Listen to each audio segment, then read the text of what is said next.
As is customary, Finance Committee, I'll call on the Minister for Investment, Innovation and Social Development and the member for West Bay South to lead us in prayer. Thank you, Mr. Chair. Let us bow our heads, close our eyes, and pray to the Lord and God above to show this committee wisdom today as we deal and entrusted with public funds, to utilize those funds wisely, to vote and discuss in collaboration in the best interest of the country forward. May God grant us wisdom, accuracy, and to help the people of the Cayman Islands. We humbly pray. Amen. Thank you very much. You may be seated.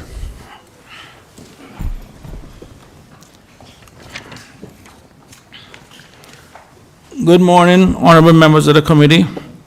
We have a quorum and can commence this meeting. The quorum of Finance Committee is 10 members, excluding myself as chairman of the committee. The purpose of this meeting of Finance Committee is to consider items shown on the hard copy material that has been distributed to all honorable members. It was tabled in the House on Thursday, July 15th. The committee's approval for this supplementary expenditure is being sought under Section 12 of the Public Management and Finance Act, the PMFA. Such a procedure, honorable members will recall, was last done in June 2019. Given that the government must conclude Finance Committee's proceeding today, I ask for members' usual cooperation in asking their questions promptly and in not making long introductory remarks before stating their question. Using the first item on the schedule before the committee as an example, when it comes to taking a vote on an item on the Finance Committee schedule, I shall ask members' position by posing a question. All those in favor of supplementary expenditure with respect to CBO 17, Government Communication Services, for an amount of $199,271 being approved pursuant to Section 12.2 of the PMFA, please say aye, and against no. Honorable members of the committee will quite rightly ask, what are the financial impacts of these requests? Honorable members, taking into account 1, the 2020 supplementary operating expenditure requests now before the committee, the total is $68,673,239 million. 2,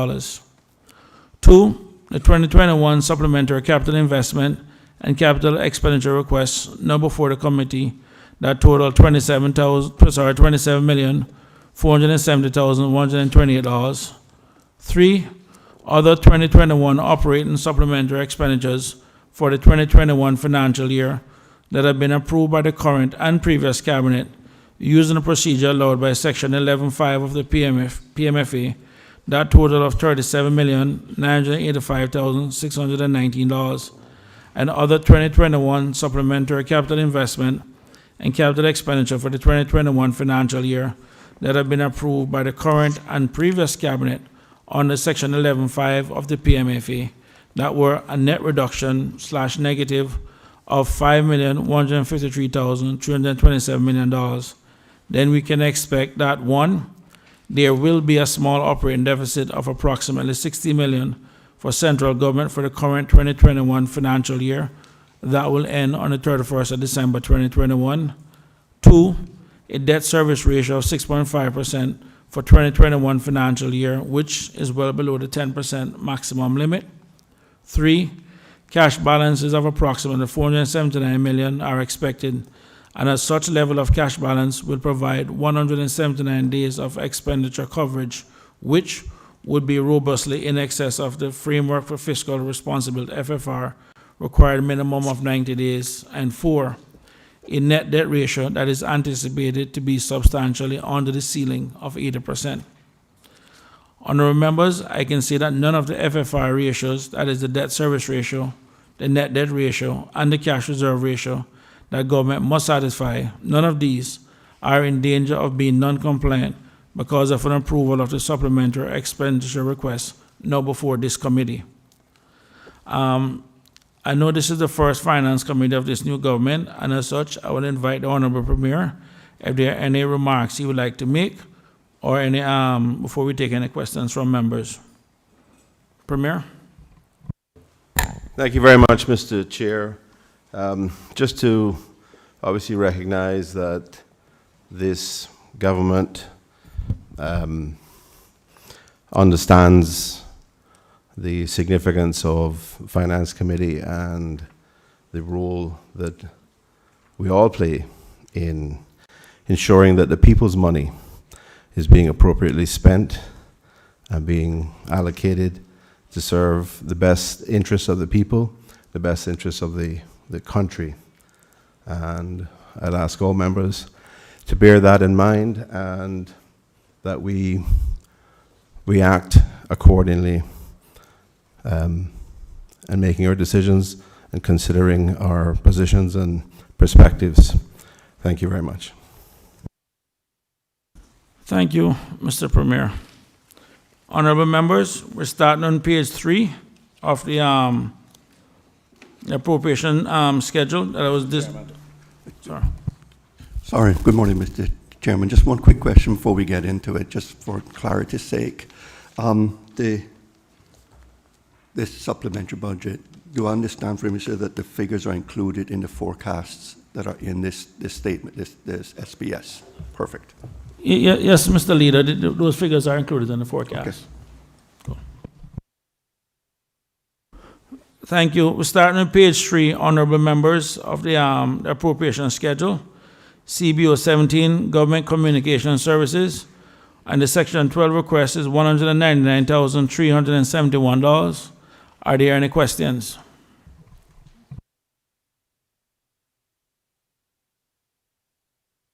Yeah, sorry, Mr. Chairman. Is this for, this is CIGTV, is this new equipment? Is that what I was to understand?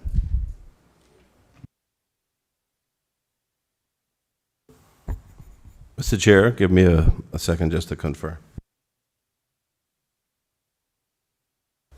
Sorry, Mr. Chair. Actually, it's the next one, EI 36, that says new equipment. My apologies.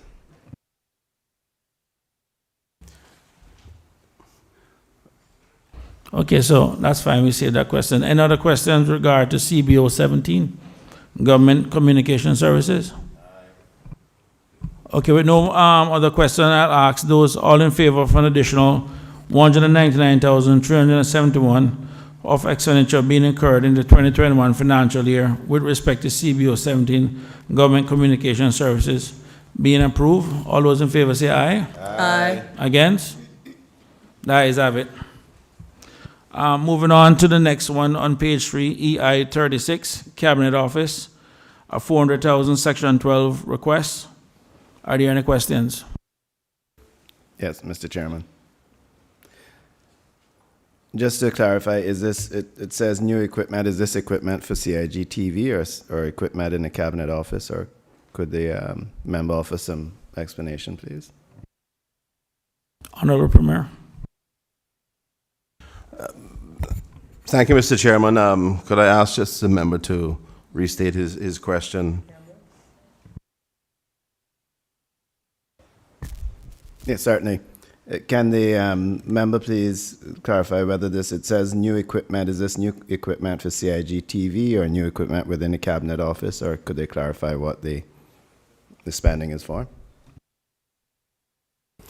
Mr. Chair, I believe it is in relation to CIGTV.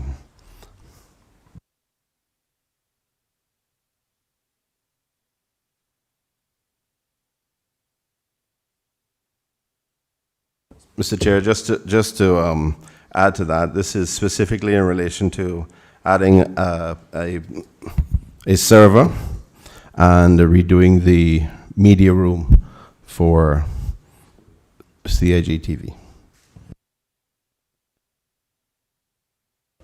Thank you, Mr. Chairman. We can go to the vote. Thank you very much. All those in favor of an additional $400,000 of expenditure being incurred in the 2021 financial year with respect to EI 36 Cabinet Office, please say aye. Aye. All those against? The ayes have it. Thank you very much. Moving on to page 4, OCP1, Crime Prevention and Protection Services, for $1,701,793. Are there any questions? Mr. Chairman, The Honorable Member for West Bay West. it would be, I guess, might go to OCP 1, 2, and 3, but wherever it's relevant, you can answer it there. In view of recent gun crimes, is there enough funds for any new program or interventions dealing with the situation? Or is there a need for any funds? Honorable Premier.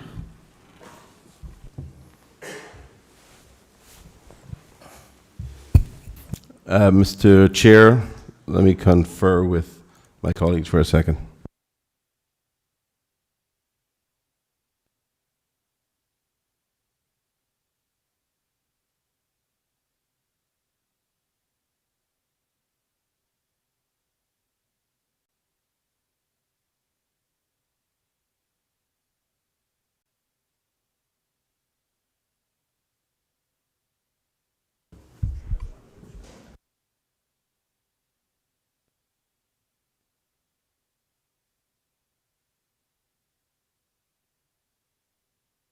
Mr. Chair, I would ask permission for the Commissioner to respond specifically to the question. Permission granted. Commissioner, welcome and good morning. Good morning, Mr. Chair and members of Parliament. Just to give a Sir, summary. Mr. Commissioner, before you start, just for the record, can you just give your name and title for the record? So, Thank all you. rights to you still. Thank you, Mr. Chair. Derry Byrne, Commissioner, please. So just to answer the question there, Chairman, while we are in a very challenging environment at the moment, we do have a committee established under Deputy Governor to deal with gangs. There's an anti-gang strategy. We will be meeting shortly. As it stands at the moment, we're doing well operationally. We may have to come back to speak about resources, but we'll know more when we have our first meeting with Deputy Governor shortly. Mr. Honorable Chairman, Member West Bay West. I know that the Commissioner gave a some report to members, and I was not available for that meeting. And if possible, can he say that the recent situation was or is a gang situation?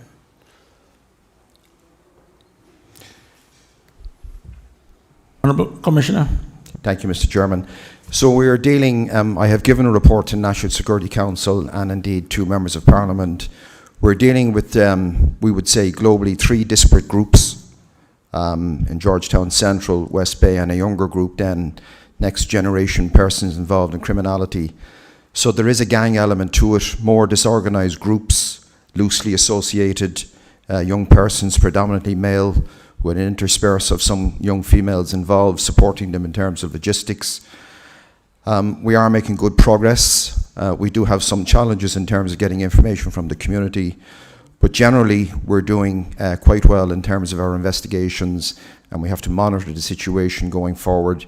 It is serious, not to be underestimated.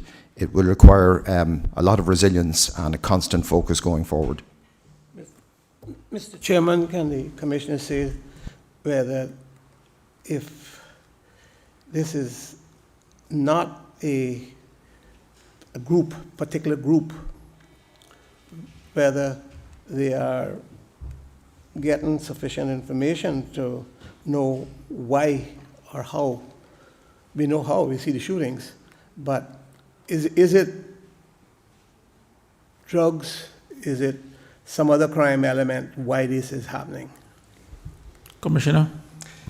Chairman, thank you. It's a multiplicity of factors, and we have identified it has to do with territory, hierarchy, guns, drugs, conflict, females and males. It's a wide mix of issues. The smallest conflict can escalate into resulting in gun crime, resulting in an issue with gun crime. So it is a multiplicity of issues. We are picking up information. The difficulty is trying to convert that to intelligence, to convert it to evidence, to prosecute people, and that is a challenge. Thank you. Recognize the Honorable Leader of the Opposition.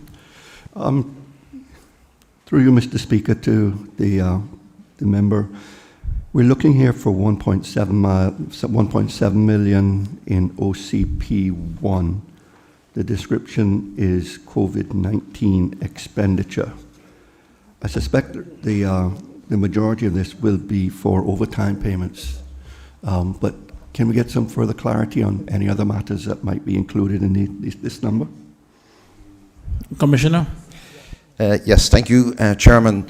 So the general description of the breakdown of the total figure, the global figure of 2.834612, personnel costs overtime 1.400845, personnel costs in the honorarium unbudgeted 659000, vehicle expenses 281045, building expenses 112037, special constabulary honorarium and ex gratia payment 114500, office and computer expenses 110967, hospitality and dietary supplies 46703, personnel related costs 21242, and other supplies and consumables 18274, total 2834612.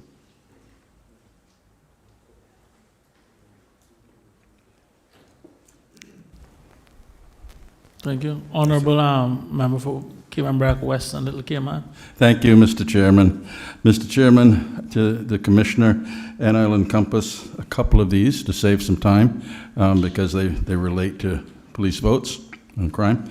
There's been quite a bit of input and requests and conversation with issues in Cayman Brac and Little Cayman, directly with the Commissioner through the chains of command. And I just want a reassurance from the Commissioner that we are included, and some of the issues that have been brought to the attention are being looked into, and we hope will shortly be actioned. Commissioner? Yep. Thank you, Mr. Chairman. I can say we're watching Cayman Brac and indeed the sister islands very, very closely. We have a new district commander over there, Inspector Yearwood, working very closely with him in terms of upskilling our personnel. We have done some aerial support deployments over there, and we are working towards additional marine asset deployment over in Cayman Brac and Little Cayman, watching things very closely in the sister islands. Thank you, Mr. Commissioner. Thank you, Chairman. Thank you. Honorable Member for Georgetown Central. Thank you, Mr. Chairman. Through you, Mr. Chairman, Commissioner, you referred to Georgetown Central earlier. Just for clarity, can you specify that that's not a political area as opposed to generalizing it in Georgetown in its totality? Commissioner? Thank you, Mr. Chairman. Yeah, to clarify that, it's certainly not a political zone that I'm speaking about. It's just a geographical zone that we are. Martins Drive, Seymour Road, Seymour Drive, in that particular area, 2 bars we're concerned about in there. I think I've highlighted at NSC and at Parliament. There is a particular geographical area that our criminal activity seems to be zoned in on. This is an area that we're concentrating on. Honourable Member Georgetown Central. Thank you, Mr. Chair. Thank you, Commissioner. As you said, you've met with members of Parliament. Just for the public's sake, do you have any intentions of increasing either camera or police presence in these various areas? Commissioner? Thank you, Chairman. We have had significant additional patrols over the last month, actually since April, May, June, and we'll continue that right into the future until we can get this matter controlled and believe that we're in a controlled environment. But I think I've indicated it is a challenging period for the Royal Cayman Islands Police Service, and it will be for the foreseeable future. So yes, there will be additional patrols in those areas and indeed other areas. Generally, we have to adopt an intelligence-led approach wherever that intelligence takes us. Honourable Leader of Opposition. Thank you, Mr. Chairman. Through you to the Commissioner. Commissioner, you gave a figure of somewhere in the region of 1.4 million and change with regard to overtime. Yeah, is that for work overtime already completed, or is this an estimate for the remainder of the year? Commissioner? Thank you, Chairman. So this relates to unbudgeted overtime incurred at the height of COVID across the islands, enforcing a range of duties, whether it was curfew, shelter in place, minding quarantine facilities, vehicle checkpoints across the island, a multitude of issues over multiple months, unbudgeted, and has been expended. Sorry, just a clarity, Commissioner, is this a situation then where funds for 2021 was carried into 2020 and now we're replenishing 2021 funding? Is that in a sense what it is? Effectively, Chairman, it was unbudgeted expenditure that we incurred during COVID, that and the other issues that have been identified, bringing to the total of 2834. It's overtime that had to be incurred looking at the safety and security of the Cayman Islands and the mandate of the Royal Cayman Islands Police Service during the COVID-19, the height of the COVID-19 pandemic. Mr. Leader? Thank you, sir. Through you to the Commissioner. Commissioner, in the current environment in which we're operating now, are you incurring significant overtime in terms of COVID-related matters? Commissioner? Chairman, thank you. So as it stands now, Chairman, we are minimising our COVID-related overtime, but we are still minding quarantine facilities, which is unbudgeted expenditure for RCIPS, which will have to be dealt with at a later stage, and that runs at in the region of $80,000 per month. Mr. Leader? Mr. Chairman, thank you so much, sir. I just thinking in my own mind, if we know that these additional expenditures are coming due, would it make sense for us to approve the additional amount through to the end of the year here, or put an estimate in? He suggested, the Commissioner suggested 80,000 a month. It seems to me perfectly logical to do so, sir. Commissioner, what are your thoughts? My thoughts are that would be very helpful, but I think there's probably a number of interdependent issues in terms of border reopening and when the quarantine facilities remain in place, but a really helpful suggestion in terms of giving some certainty to RCIPS in terms of its operating environment. I would, Mr. Leader, what you suggested definitely makes sense, and I think it's definitely something that we can directly look at. I know this is what was approved in Cabinet before on the first request, but definitely as we go through the budget, we get closer to the budget, I think that's something we can probably look at to see exactly what it comes down to. So you're suggesting, sir, that we just leave it for now? Correct, because more than likely we're probably going to end up with another finance committee probably around September or so. So there should be enough funds to at least carry them through to that period. And if there's anything else pops up, we'll deal with it then. Okay, I'm just thinking because he just said that this is for all incurred already. I think from what I understand is that a lot of the spending that's required now, it is my understanding that part of the budget that we had approved for 2021 was carried into 2020 already. So now it's just a matter of trying to replenish what 2021 should have been. So that's part of the whole 2-year budget cycle where you can move money forward. And I think this is a situation where the money was moved forward and now we're just trying to put it back for 2021. I mean, the total is almost $3 million, so the 3 votes that are actually here. Mrs. Member for West Bay West, you had a question. Yes, Mr. Chairman, I want to get back to the matter of the gun violence. Does the Commissioner know? Obviously, at least from videos, is very high-powered guns being used. Is there knowledge of the importation of these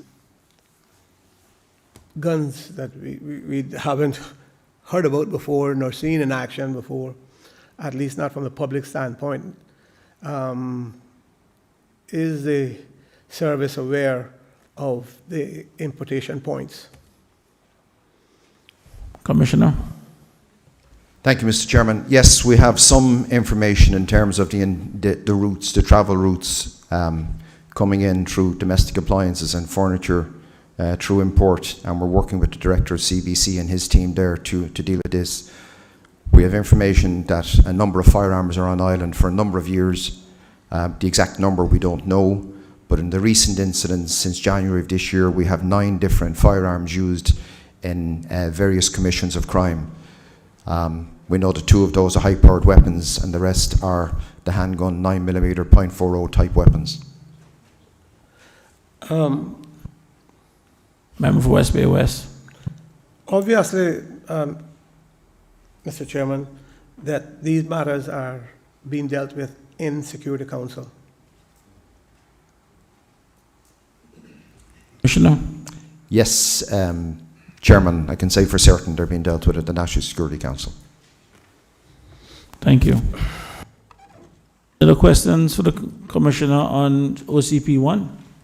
Sir, Member for Georgetown Central. Mr. Chair, thank you. I was going to suggest a block vote because I think all of these questions would probably be associated with criminal element, and most of those have been asked. So I was wondering if the opposition would be mindful to do so. Mr. Leader, is the opposition mindful to take the block votes, the remaining votes? I have no objection, sir. Thank you very much. Thank you, members. All those, we're just going to block vote the next 4. So all those in favor of OCP 1, Crime Prevention and Protection Services, $1,701,793. All those in favor of OCP 2 for an additional, Crime Investigation and Licensing Service for an additional $457,835. All those in favor of OCP 3, Policy Advice, Administrative and Support Services in the amount of $609,097. And all those in favor of OCP 4, $3,712,000, OCP 4, Maritime Security, Search and Rescue, Border Control and Disaster Response Management in the amount of $65,887,000. Please say aye. Aye. All against? No? The ayes have it. Thank you very much, Commissioner.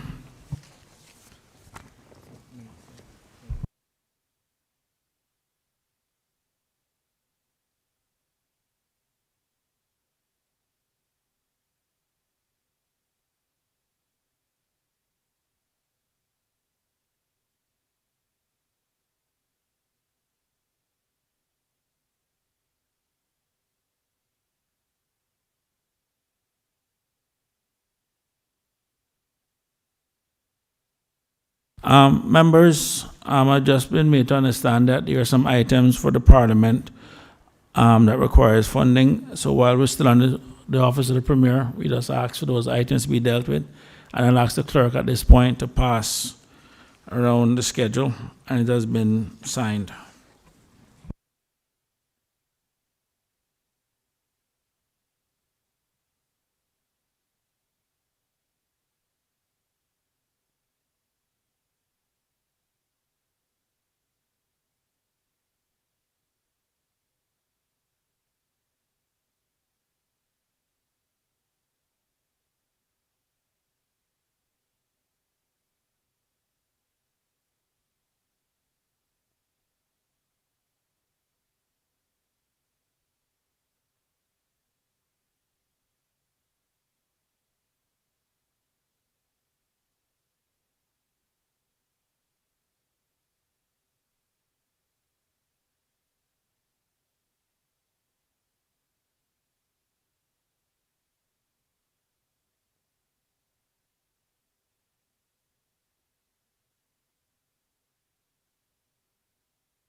Mr. Chairman, can I have a copy of whatever it is that you're considering? It's being distributed. Oh. I'll give members enough time to digest it, because I just got it also myself.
Members, while we're waiting, just for the record, this was approved previously in Cabinet back in February, and the amounts here are also included in the forecast for 2021 already.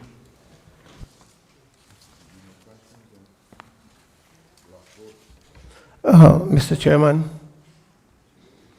this was included in which budget? It's included in the forecast for the 2021, the forecast that we made that included 16 million deficit for this financial year.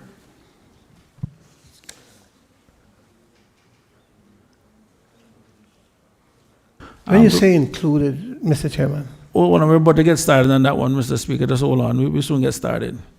I mean, at this point, since this is in a sense a change we made at the moment, I invite the Honorable Premier to make a statement on this last minute inclusion that was not included previously on the schedule. Mr. Chair, thank you very much, Mr. Chair. These four items, which will be the subject of a proposed amendment by myself, as has been noted previously, relates to items that were inadvertently left off the schedule. They had been previously approved. There was an approval given back in February, I think, in relation to these various items. I'm not sure how it was left off, but needless to say, it was, and it remains for us to address it at this point. So, with your permission, sir, I'm happy to move the amendment. Okay. All right. Want to read the amendment? Sorry. Yes. Thank you, Mr. Chair. Mr. Chair, in accordance with the provisions of Standing Order 65, I, the Premier and Minister for Sustainability and Climate Resiliency, hereby give notice to move the following amendments to the above noted schedule of appropriation changes. This is in relation to appropriations to the Premier and Minister for Sustainability and Climate Resiliency, Output Group LEA1, servicing of the Parliament and members of the Parliament, by introducing and adding to the appropriation schedule with respect to LEA1 an amount of CI 116,667. Other operating expense OE5 constituency allowance, by introducing and adding to the appropriation schedule with respect to OE5 an amount of CI 93,333. Other operating expense OE128, personal emoluments for Premier, Deputy Premier, Speaker of the Parliament, Ministers of Cabinet, and elected members of the Parliament, by introducing to the appropriation schedule with respect to OE128 an amount of CI 141,667, and other operating expense OE130 administrative and advisory support to members of the Parliament, by introducing to the appropriation schedule with respect to OE130 an amount of CI 175,574.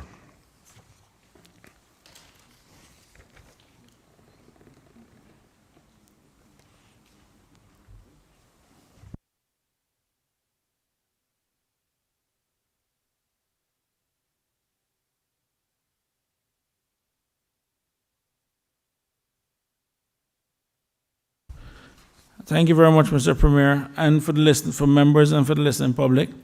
Please note that even though the Premier is the one who actually carried this motion forward, this is not any thing to say that the Premier does control the Parliament. It's just that this actually requires a minister for it to be moved by a minister or an official member, and in this case, we just chose the Premier to be the person responsible for it.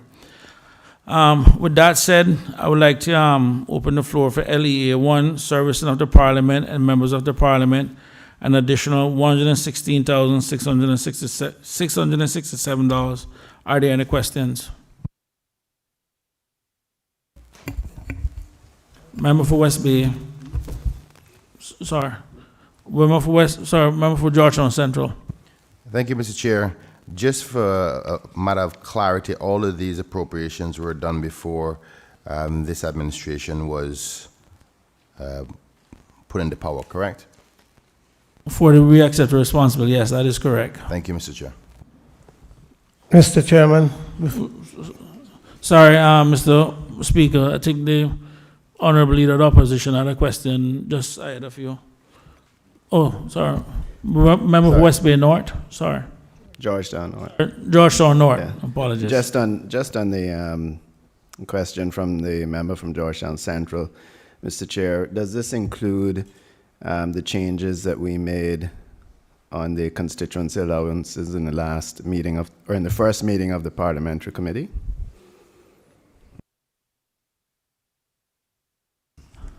I would actually hazard the guess to say no, it does not include it.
Sorry,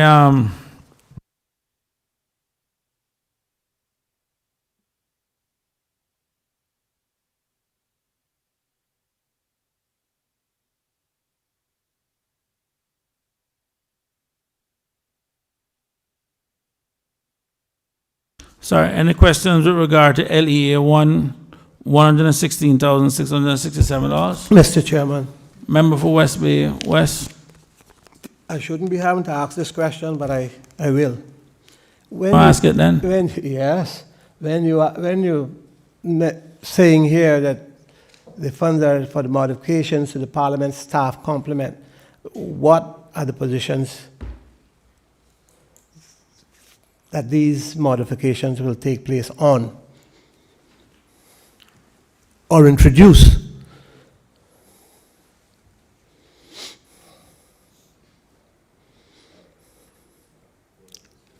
Honorable Premier. Thank you, Mr. Chair. Mr. Chair, given that the clerk is the Chief Chief Officer of Parliament, I think it would be appropriate for her to provide the specific clarifications. I invite the Honorable Clerk. Just for the record, Madam Clerk, can you state your name and title for the record? Thank you. Zina Merinchin, Chief Officer of the Parliament Management Commission. The increase in relation to the changes to the parliamentary staff complement due to the autonomy is there's a cost for Chief Parliamentary Advisor, there is a salary uplift for the Chief Officer, and there is a new position for a Deputy Chief Officer. So the salary was included, and an uplift for the Deputy Clerk position as well. So those are the costs that was included.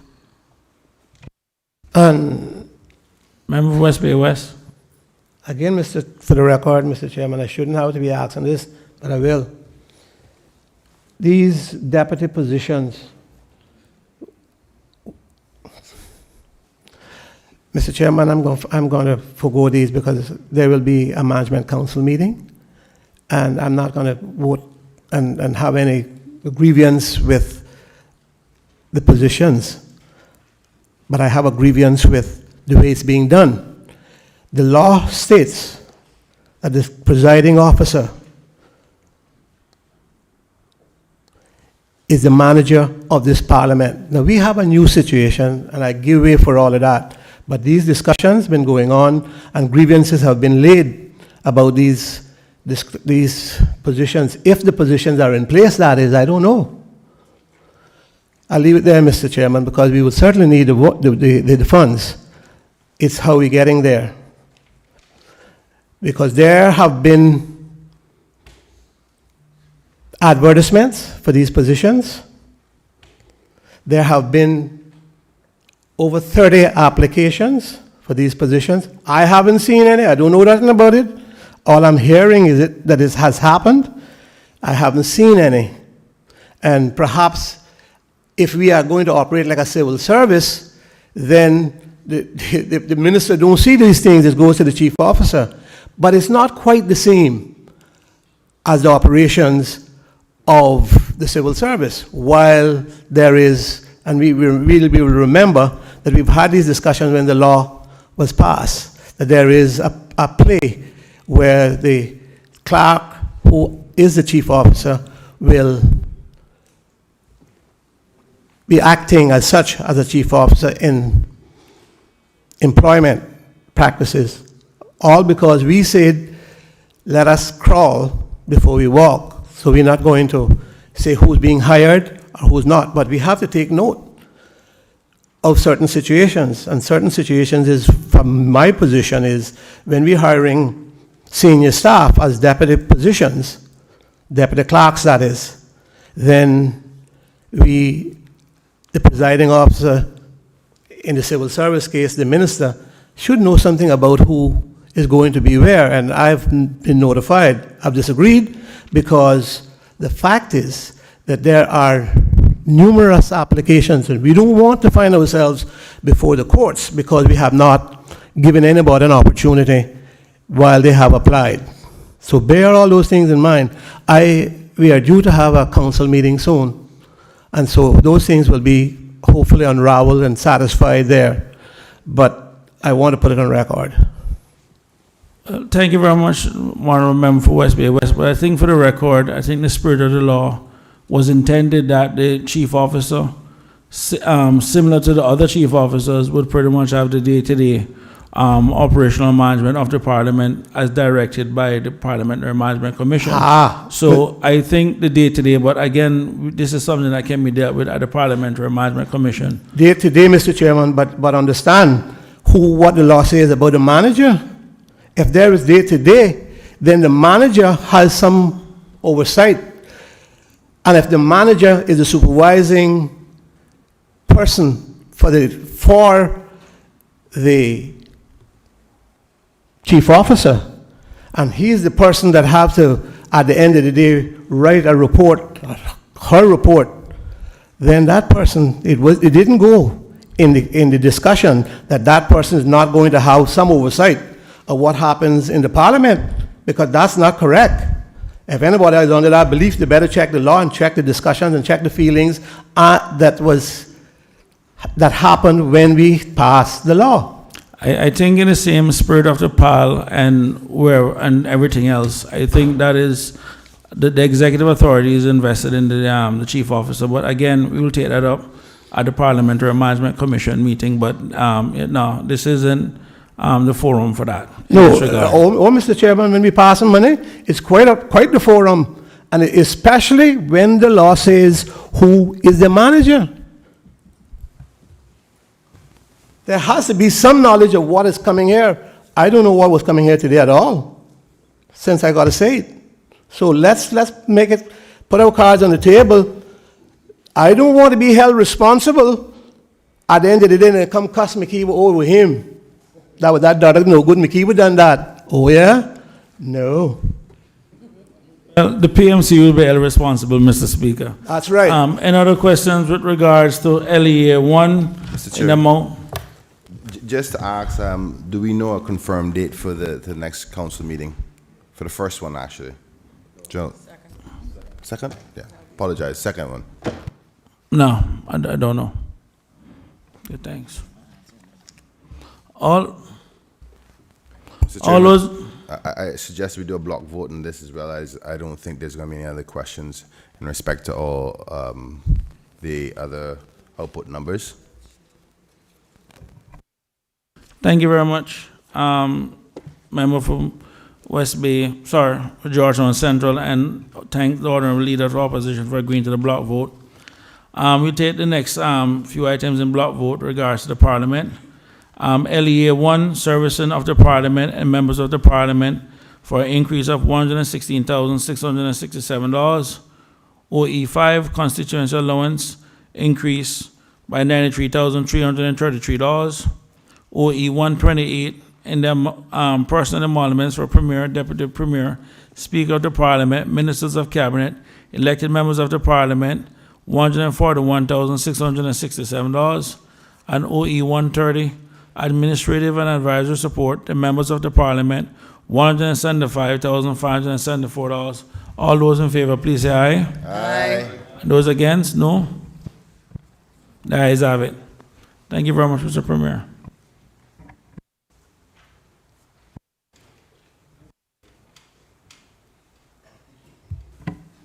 The next, Mr. Chair, before we move on, I'd just like to thank the Commissioner for being present with his staff and being so very helpful to this committee, sir. Noted. Thank you very much, Honorable Premier. Honorable colleagues, we're moving to page 6, ITI 1, output supply for the Ministry of Investment, Innovation and Social Development. And the first item on the agenda is ITI 1, international engagement and representation of the Cayman Islands for an additional $2 million. Are there any questions? Oh, sorry, you want to move that one? Okay. Okay.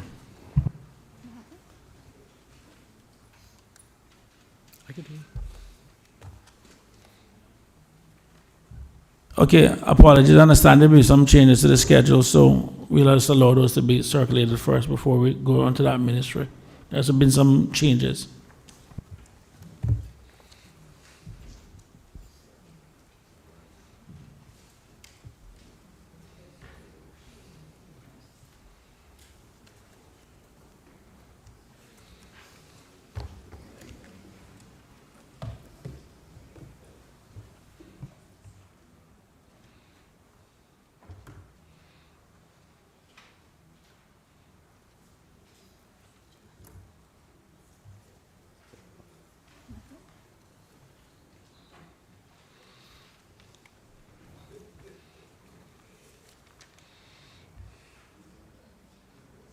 Honorable colleagues, in the interest of time, we move to page 14 that deals with NGS 60 sports program in the amount of $371,981. And I open the floor for any questions. And this is be covered by the Honorable Minister for Youth, Sports, Culture and Heritage, and also Home Affairs, member for West Bay North.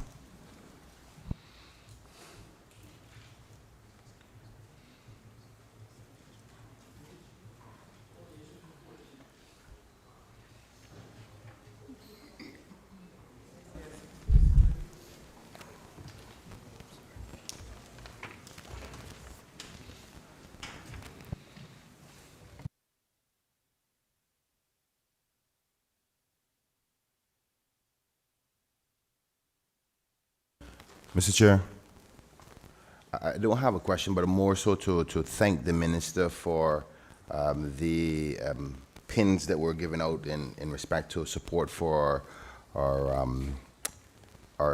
athletes off to Tokyo. So I want to thank the honorable minister for sharing those out this morning.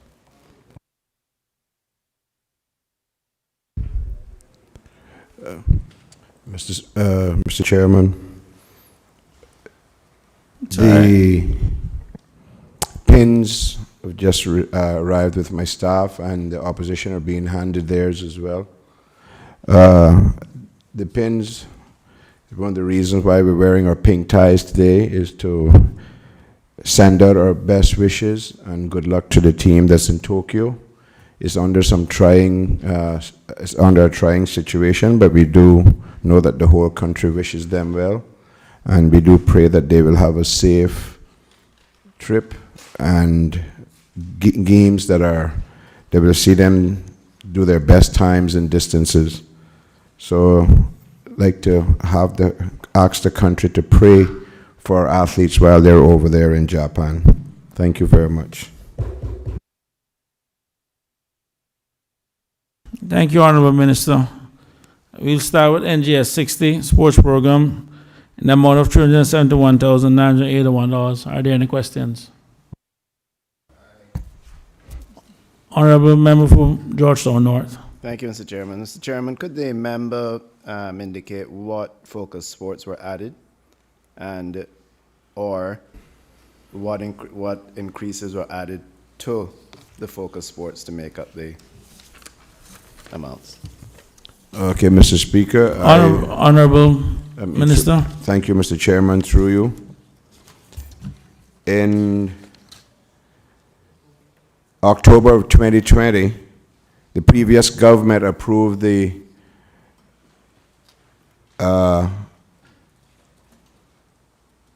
they changed it to 8 focus sports, and funding would be increased to $150,000 per year. This funding was to be allocated as follows: $15,000 to annually certify their audit, $75,000 for technical director salaries, and $60,000 for the sports program. Hence, the $371,981 that added to the previous approved budget of $764,400, which brought it to $1,136,381. So this was decided under the last government and approved. This is just adding on to what, just putting it officially on the books. Member for West Bay, Georgetown North. Thank you, Mr. Chairman. Can the minister confirm then that there are no additional focus sports being added now? No, no, sir. We still can't figure out how some of the other ones became focus sports, but we're looking into that. Thank you. Any other questions? NGS 60.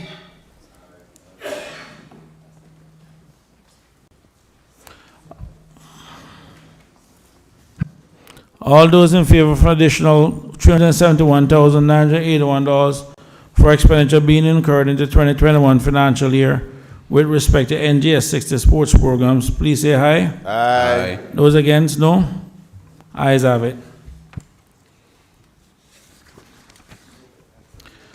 Continue on page 15, honorable members. We have HAF 1, ministerial support and advice, $800,000. Are there any questions?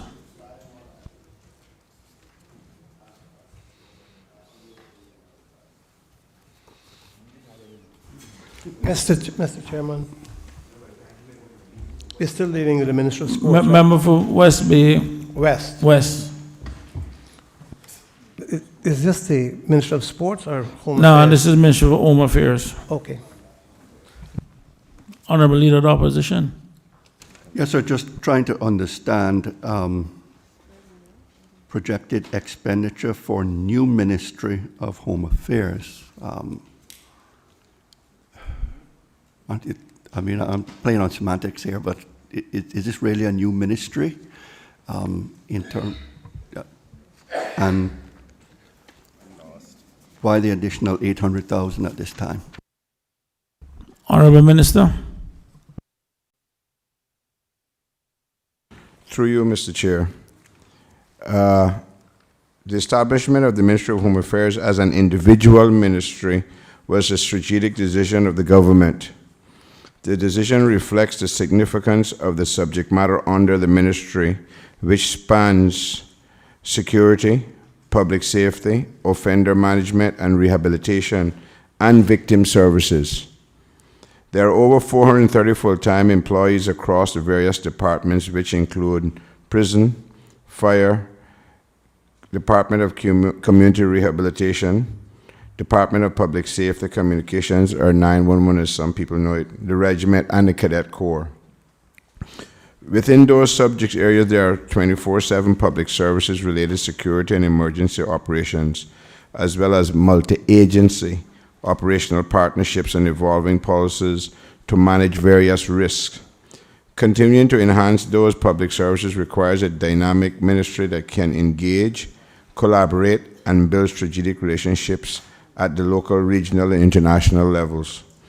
Establishing the new ministry will allow the government to, one, focus resources around a core of subjects that have policy and operational synergies, and two, create efficiency gains in delivering and implementation of key projects, programs, services, and activities.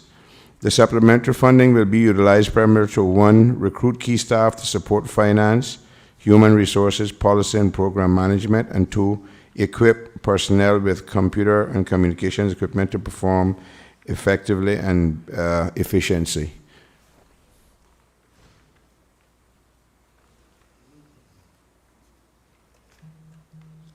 Mr. Leader, Honorable Leader of the Opposition. Thank the member, the minister for that explanation. Then can we get an explanation of what the 800,000 represents? Mr. Minister, Honorable Minister. That will be, one second. Where's Mike? Exactly. You can turn off your mic.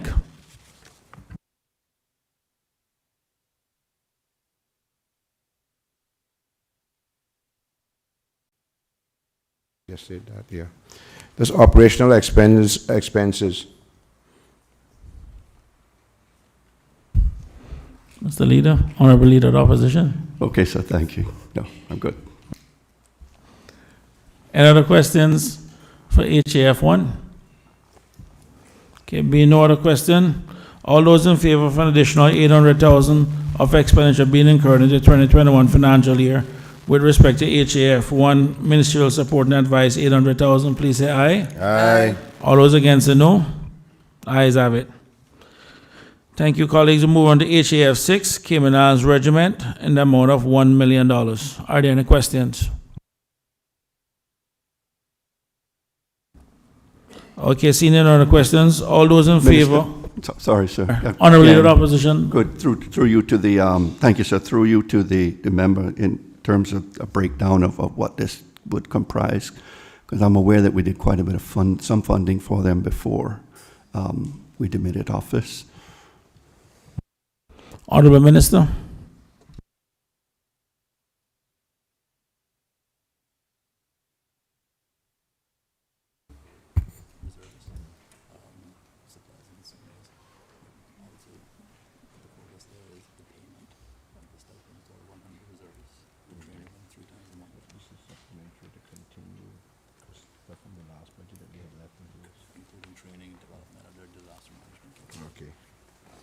Yes, Mr. Chairman, through you. This is a supplementary to continue paying the bills actually from the last budget for the training of the officers and their stipends and so forth.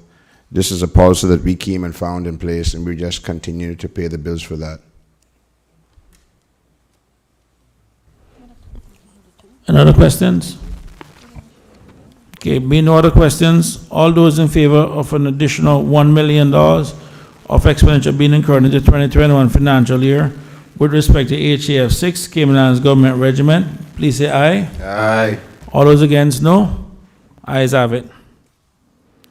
Colleagues, we moved on to EI-85, Ministry of Home Affairs, for $230,000. Are there any questions? Honorable Leader of the Opposition. Through you, Mr. Chair, I notice here again the description is the development and operations of the Cayman Islands Regiment.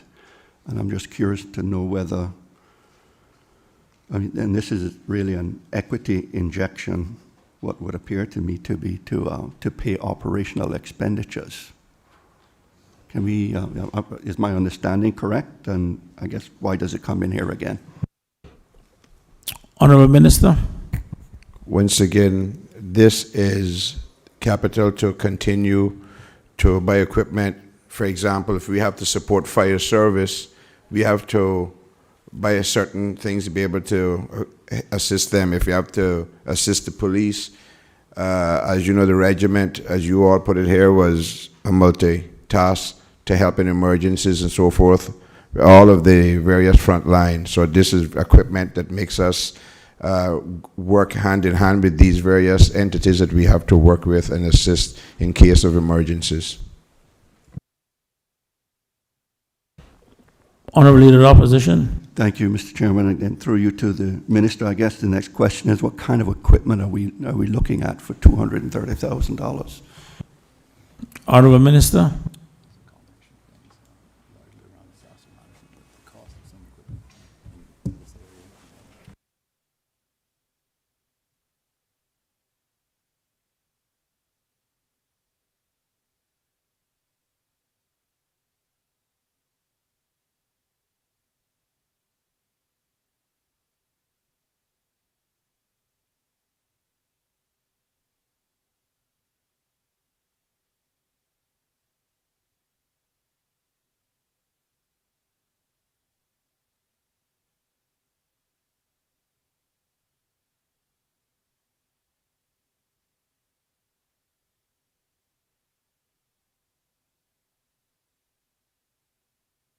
Thank you for your patience, Mr. Chairman, through you. Water purification equipment, comms equipment, vehicles, operational equipment, lighting, medical equipment, and some new office furniture, IT, vehicle support. Mr. Chairman,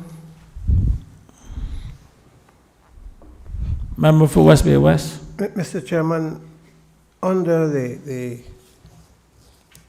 scenario of what is happening with security, is there any thought in this the budget, in this vote, for weapons, armory?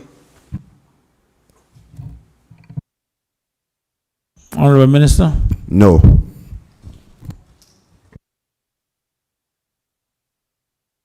Any other questions with respect to EI 85, Ministry of Home Affairs?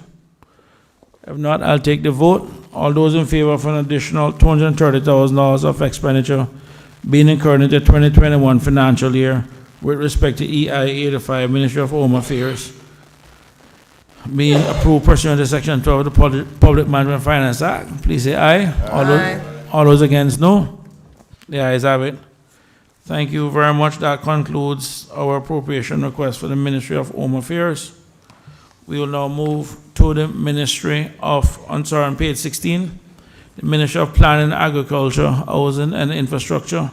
And we'll start with PAH 24, Agricultural Supplies and Regulatory Services in the amount of $1.7 million. Are there any questions? Honorable Member for Georgetown North. Thank you, Mr. Chairman. Can the chairman and can the member indicate whether or not this will include any new services, and perhaps give a bit of background if this includes any COVID-related activities? Honorable Minister. Mr. Chair, this is to purchase for agriculture supplies and staff recruitment that is in there.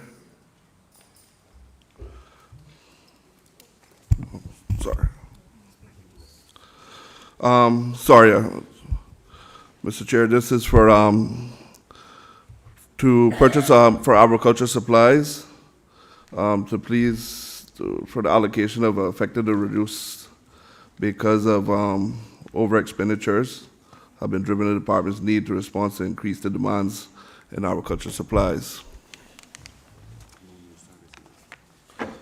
But at the time, there will be no new services in this. Member for Georgetown North. Thank you, Mr. Chairman. Thank the member for the response.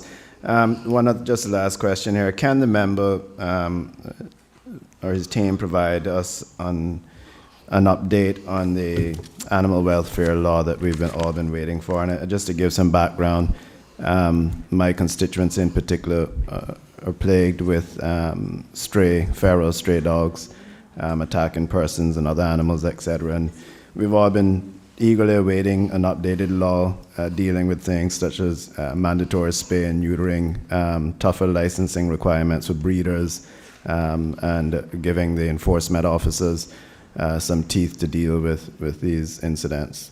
So if the member could give us an update on that law. Honorable Minister.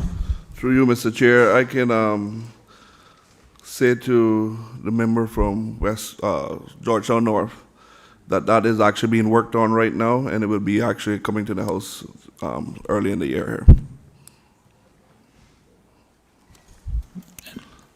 Member from Georgetown North. Mr. Chairman, thank you to the member, and we look forward to it.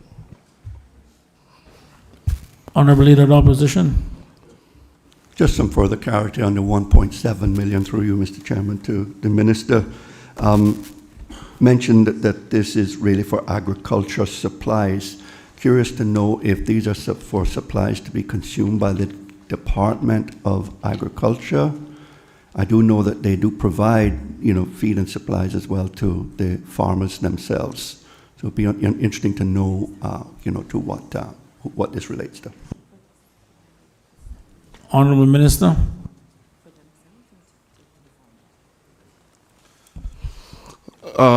Mr. Chair, through you, that is actually for supplies for the farmers and some for themselves, also for the agriculture. Honorable Member for Bordentown East. Thank you, Mr. Chair. I think this is the appropriate area where I asked the question in terms of farmlands. And due to the recent situation in terms of COVID and restriction of goods and everything else, we want to ask the minister if there's any support for buying additional lands for farmers to increase the amount of farming that we do on the island. Honorable Minister. Mr. Chair, I can, to the member from Bordentown East, is it? I can actually give him a guarantee to tell him that this government is actually well behind that and is looking to purchase more farmland throughout the island. Thank you. Any other questions? Sorry. Member for Bordentown East. Thank you, Mr. Chair. Just want to thank the minister for that. Okay. Being no other further question, all those in favor of an additional 1.7 million of expenditure being incurred in the 2021 financial year with respect to PAH 24 agricultural supplies and regulatory services, please say aye. Aye. All those against, no? The ayes have it. Moving on to TP 84 grants to farmers, additional $500,000. Are there any questions?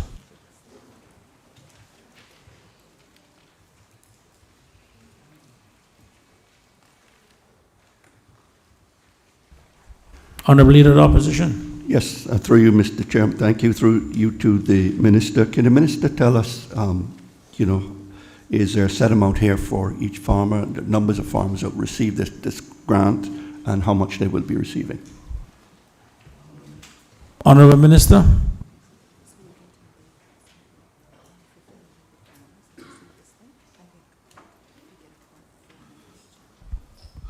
Mr. Chair, through you, I can just say right at the moment that there's been over 1,500 farmers that have received the grant, and it was just over around about $400 that they were actually given.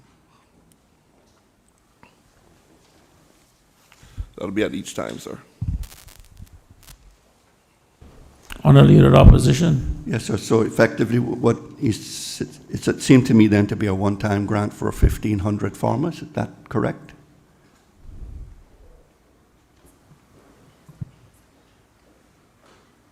Honorable Minister.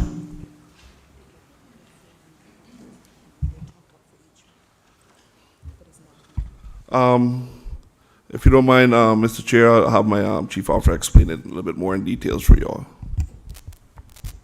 Thank you very much. For the record, may I ask you just state your name and title as soon as you answer the first question for the record? Thank you. Good morning, members. Mr. Chair, through you, Leda Nicholson Macastre, Acting Chief Officer for the Minister of PAHI.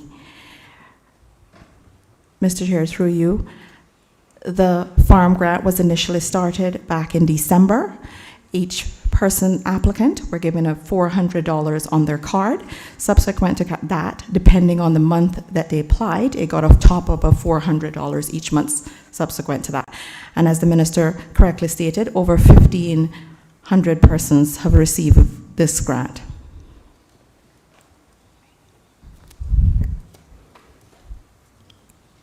Honourable Leader of Opposition. I guess, through you, Mr. Chairman, to the Chief Officer, 1,500, this doesn't go very far in terms of numbers of grants. If you say that they're actually getting top-ups as well. So the numbers actually be, if you take 1,500 and multiply it by the 400, that's $600,000. So it seems to me to be low. I just curious to know why this is the amount, whether we should be looking to increase it further. Mr. Chairman, through you, just for further clarification, the first card is issued at $400, and each month subsequent to when that application is approved, they're received a $400 top-up for per person each month.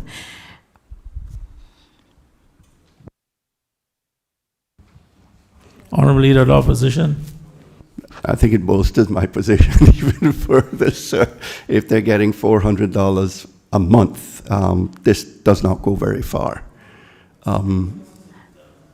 Mr. Chair, through you, what we have seen, and we still have to do some investigation following this initial grant, but persons are utilizing it and they have benefited from it. Many of these were not necessarily farmers per se, but it was the initial program was to get persons interested in agriculture. Therefore, those persons started and they purchased things to get their backyard farming to bring them up to where they would get interest in agriculture, and we'd be able to further assist them. So we can say that persons are utilizing it and they are benefiting from it. I think what the Honourable Leader of the Opposition is getting at, if you're doing 1,500 farmers at $400 a month, that's $600,000. Over a 3-month period is 1.8 million, whereas this is 1.7 million. So I think what he's saying is that this is pretty much 3 months worth of money. And the question is, I don't know, unless I'm leading. Mr. Chairman, through you, I fully support what she is saying. I know it. I understand. I'm not criticizing that. As you're alluding to, the $500,000 doesn't go very far when you're looking at, these farmers getting this every month. So this committee seems appropriate as well to put it on the table that we look at increasing this through to the end of the year. What would be a logical amount? Shall I put forward a motion to double it? Mr. Chairman, through you, just to answer the member's question, the farm grant was ceased as of the end of May. So the grant is no longer in existence. What the Honourable Minister have decided is that we're actually going to be looking at the grant and how we administer it and how best we can assist farmers, looking at sector by sector and how that can benefit the farmers that way. Honourable Leader of the Opposition. I guess then I'm not quite clear in my head, Mr. Chairman, but if you're saying that the program ceased at the end of May, so this is we're funding what's already been paid to farmers? Mr. Chairman, through you, that is correct. So the initial grant for the program was slated to end in February. That program had been extended, as I said, till the end of May, and this additional funding is to cover the expenditure thus far. Honourable Leader of the Opposition. Mr. Chairman, through you, the initial grant was slated to end in February. That program had been extended, as I said, till the end of May, and this additional funding is to cover the expenditure thus far. Honourable Leader of the Opposition. I guess then I would ask for confirmation from the Minister, Mr. Chairman, that the program does not intend to recommence. Honorable Minister. Sorry, the Honorable Minister of Education and the member for Cayman Brack East. Thank you, Mr. Chair, and thanks to the Honourable Member, current Member for Agriculture for giving way. Just by way of background, Mr. Chair, the Farmers Grant was given for two reasons. Mainly to assist the commercial farmers because they were having financial hardship, of course, during COVID, but it also had the second peg of it, that was to the nation build aspect of it, whereby we were encouraging backyard farming, where you grow what you eat and you eat what you grow.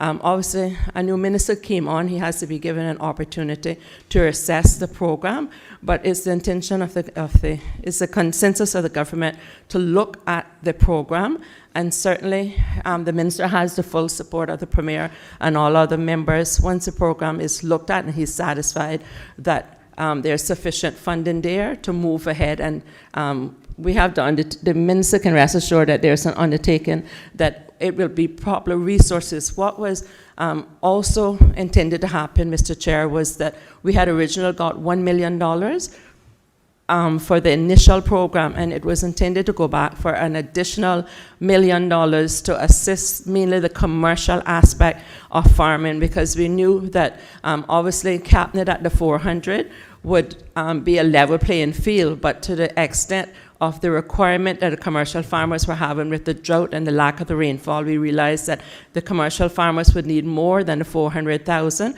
So it's my understanding that the Honourable Minister and government intends to properly resource that funding. It's not a matter of stopping the program, because the opposition, which was the government at the time, recognized that it was an important program, and so does this government. It's just a matter to give the Honourable new Minister an opportunity to assess it and refine it the way he wants to.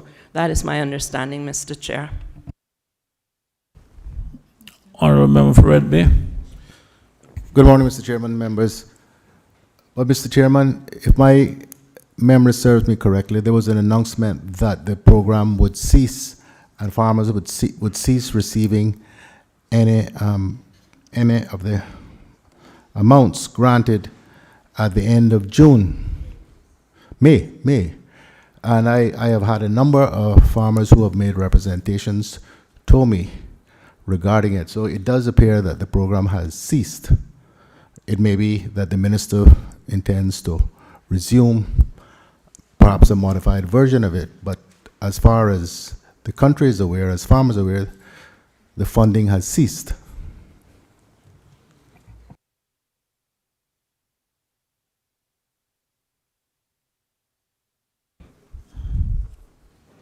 Was there a question or a statement? Honourable? No, Mr. Chairman, I'm posing it as a question. The minister himself is a farmer, so he ought to know that. Mr. Honourable Chair, Minister? Yes, just to clarify that the program was ceased, that we can actually get some checks and balances into it, and make sure that it was the money was actually being spent in the right way, and but just to clarify that it was not actually stopped, and actually we will be looking forward to actually bringing it back forward again once we have everything sorted out. Mr. Chairman, the minister has asserted that, well, let me change that. The minister has inferred that the money which has been utilized so far, which was granted under the previous government, under the current Minister of Education, has not been spent properly. If that is the case, I would ask that he inform the committee about whatever discrepancies, if I may call them that, have occurred with respect to that program. Honourable Minister of Education. Sorry, Honourable Minister of Planning.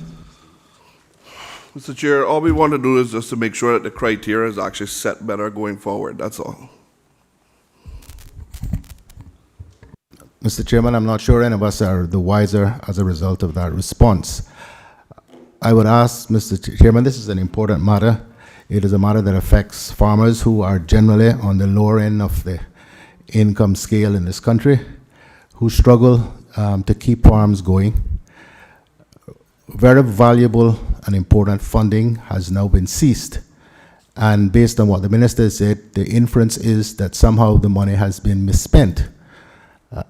I believe this committee is owed, Mr. Speaker, some explanation before we go on and vote more money. Honorable Minister. Mr. Chair, I would have the Chief Officer answer that question for him. Mr. Chair, through you. I think what the minister said, he was not inferring that the money was not used incorrectly. He wanted to reassess, as the Minister for Education also alluded to, for us to look at the program and see how best we can assist farmers in addition to the already subsidies that they are receiving. Farming is very important to the Honourable Minister responsible for agriculture, and he intends to support the farming community in any way he can, just doing so in a more systematic control manner, and it benefits the farmers for the overall food security of these islands. So Mr. Chairman, I thank the acting chief officer for that response. But there is a clear inference that there's something was wrong or is wrong with the program that was on the way. The minister referred to different criteria. I think we would all like to understand what the criteria was and what are the issues which have caused the new administration, the minister in particular, to cease the grant program. That's all I'm asking for, is an explanation. Honourable Minister. Mr. Chair, again, the Chief Officer will answer him on that one. Mr. Chair, through you, Honourable Member, the program, there's not necessarily an issue with the criteria. It is just to ensure that we have checks and balance in place. We have to make sure that the application process, certain things we've found. This program was developed to assist during COVID, and it was a critical time, so we're just assisting to ensure, as the Honourable Minister for Education indicated, that it was backyard farmers as well, and maybe to reassess the program to assist those commercial farmers and farmers that are already established, as well as the backyard farmers. Thank you to the acting chief officer. Mr. Chairman, could I just ask one more question then? Is the money that's being asked for to be voted on today going to be sufficient to fund any future program during the course of this calendar year? Honourable Minister.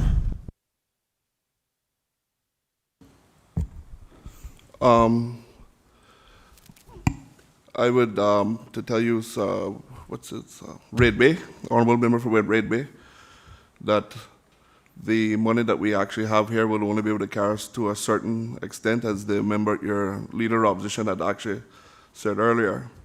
But I have no problem if we have to come back to get more money to continue this grant.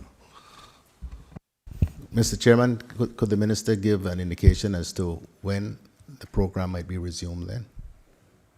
Honourable Minister. As soon as the assessment is finished, sir. Honourable Member for Red Bay. And Mr. Chairman, when is that likely to be? As soon as the assessment is done, sir. The Honourable Member is a farmer himself. All farmers were actually notified to come out to the meetings when we were having them, and the Honourable Member didn't show up to that meeting to voice his opinion at that time, which he should have came. Mr. Chairman, I want to make something clear. I am here in my role as the elected member for Red Bay. I have not and do not intend to receive any of the government grant. This is the place where ministers and the government have to give assurances to the House, to the Finance Committee, and to the country as to the utilization of public funds. I am simply carrying out my role to interrogate the issue at hand. I'm not satisfied by the responses, but they are what they are. But it is not for the minister to tell me which meetings I should attend or not attend relating to farming. Mr. Chairman, though, The honourable member for West Bay West. between two ministers have given very clear answers as to where, well, if you don't consider it clear, I do, because I understand, and I know you understand too, member from Red Bay, I know you understand, that there is all intentions. The Minister of Education, who was the past minister, elaborated on it. The minister has done his best to tell us, between him and his chief officer, what has happened, where they're going. He's waiting on an assessment, unless we asking him to speak in the wind, which he don't want to do.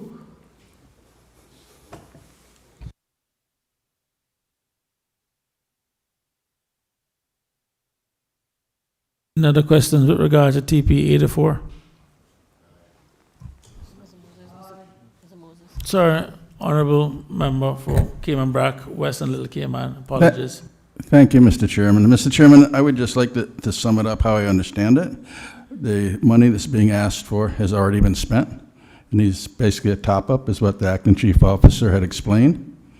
The minister has explained that there's an assessment taking place, and once the assessment is completed, the program will be either decided on continuing or not continuing. I believe the opposition wants to make it clear that they're in favor of farmers receiving stipends and to support the government in the continued work for farmers and the agriculture aspect of it. Thank you very much for that. Honourable member for Cayman Brac, West and Little Cayman. Honourable member for Georgetown Central.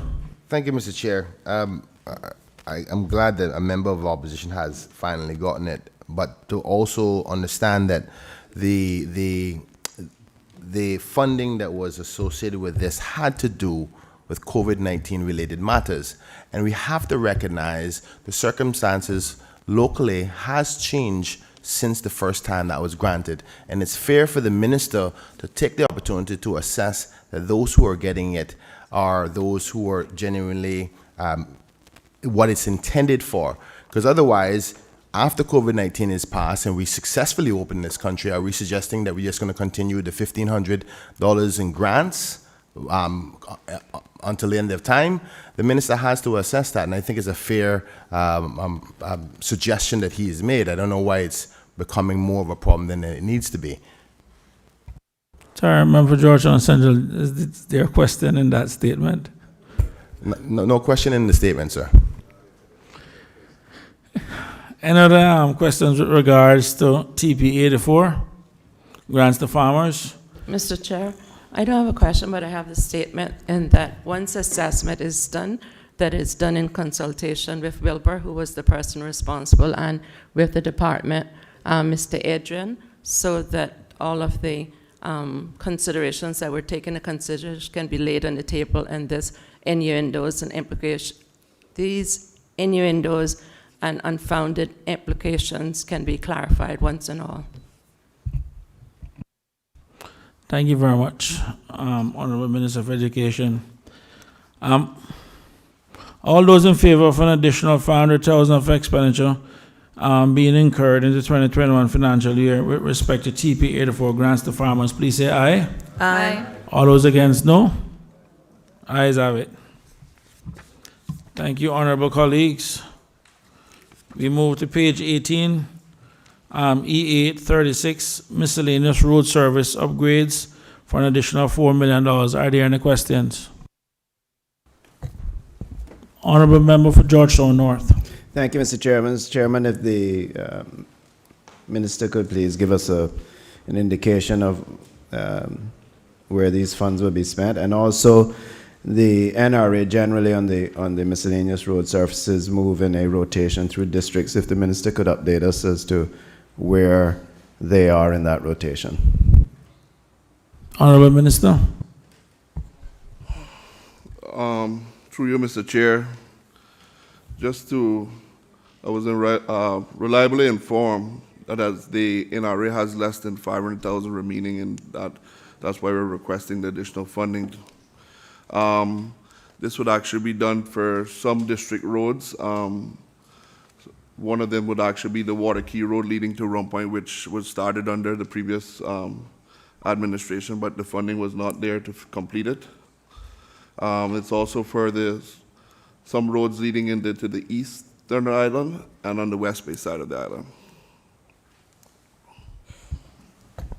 Honorable Member for Georgetown North. Thank you, Mr. Chairman. To the member, on the Water Key Road, when you said the funds were not there to complete it, you're talking about blacktop and not completing. I think the plan was to pave to Finger Key. That's and correct. Then chip and spray down to the public beach. This additional is to pave all the way to the public beach?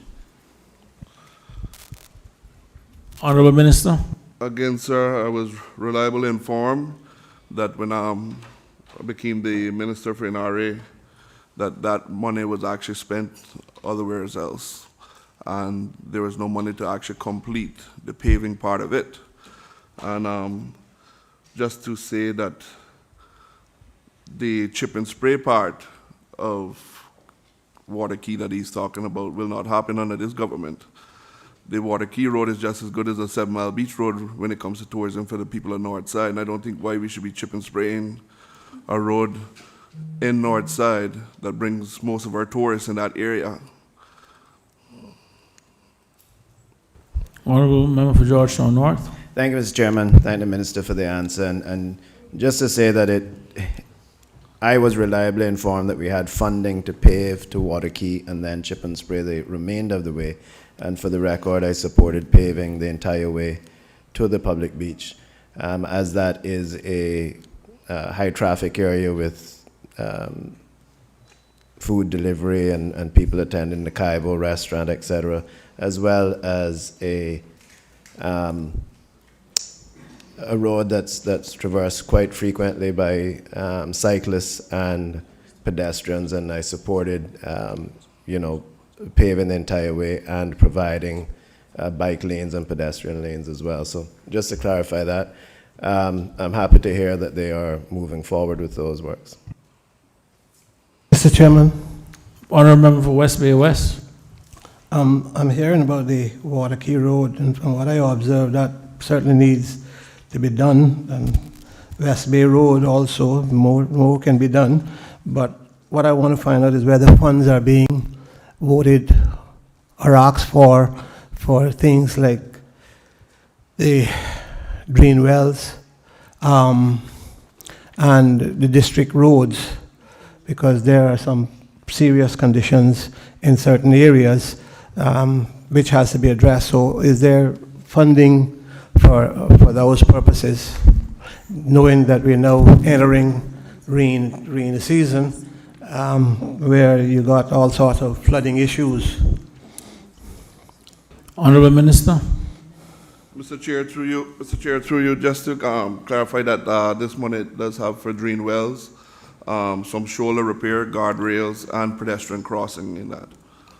Drain wells, but are we, Mr. Chairman, through you, are we getting funds to be able to do some district roads? Supplementary funds.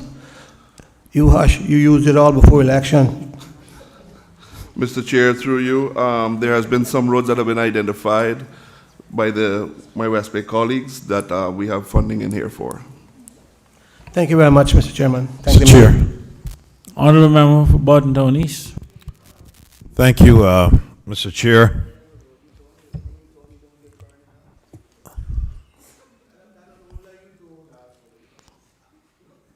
I'll wait for Mr. the Chairman, back and forth. when I asked for roads, I didn't even specify McKeever Bush, West Bay West constituency.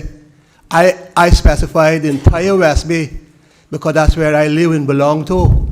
Unfortunately, the minister not like that. When we should have been getting house roofs for old people, he was down West Bay, Georgetown North, putting on guttering on people's apartments. Honorable Member for Borden Town East. Mr. Chairman, a point of order. What was that? And if he's going to accuse me of that, he need to specify where I put guttering on people's apartments.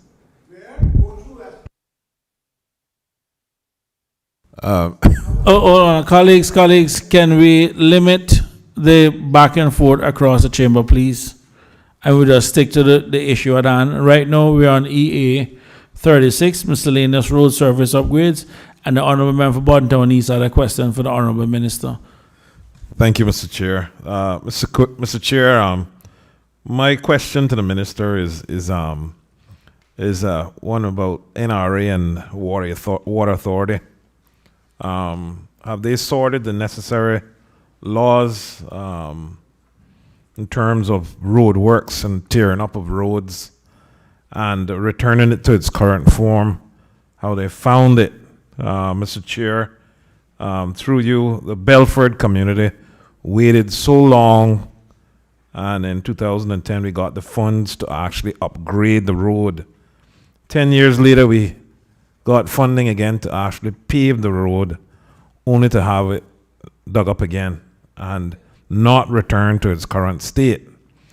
And it's really ridiculous in the state that it was left. I want to remind this House and the Minister that Belford area is one of the lowest lying areas in Cayman. And at least if they have a paved road, it helps a passable situation. So I just want to find out. I know that there were some conversations going on with NRA and Water Authority. I don't know where it's at, and I would like the Minister to give me some information on this. Thank you. Honourable Minister. Mr. Chair, through you, this has been a problem for, I would say, decades. But if I had to sum it up right, I would think that sometimes the people in NRA should be identifying and speaking to Water Authority to find out if there's any road works or any works that they need to be done before they run in and go paving roads, because there's a disconnect between both companies. So moving forward, I've actually tasked them to actually find out from Water Authority if there's any works, any road works that they have to do in certain areas before we go in and pave those areas. But for the member of Borden Town East, he spoke about the people in Belford. I just want him to let him know that this government will not be jumping any roads, and we remember everybody. So we will actually be looking at sections in Belford that need any road paving work at the time too. Mr. Chair, that's thank you. Honourable for Borden Town East. Thank you, Mr. Chair. That's most welcome, Minister.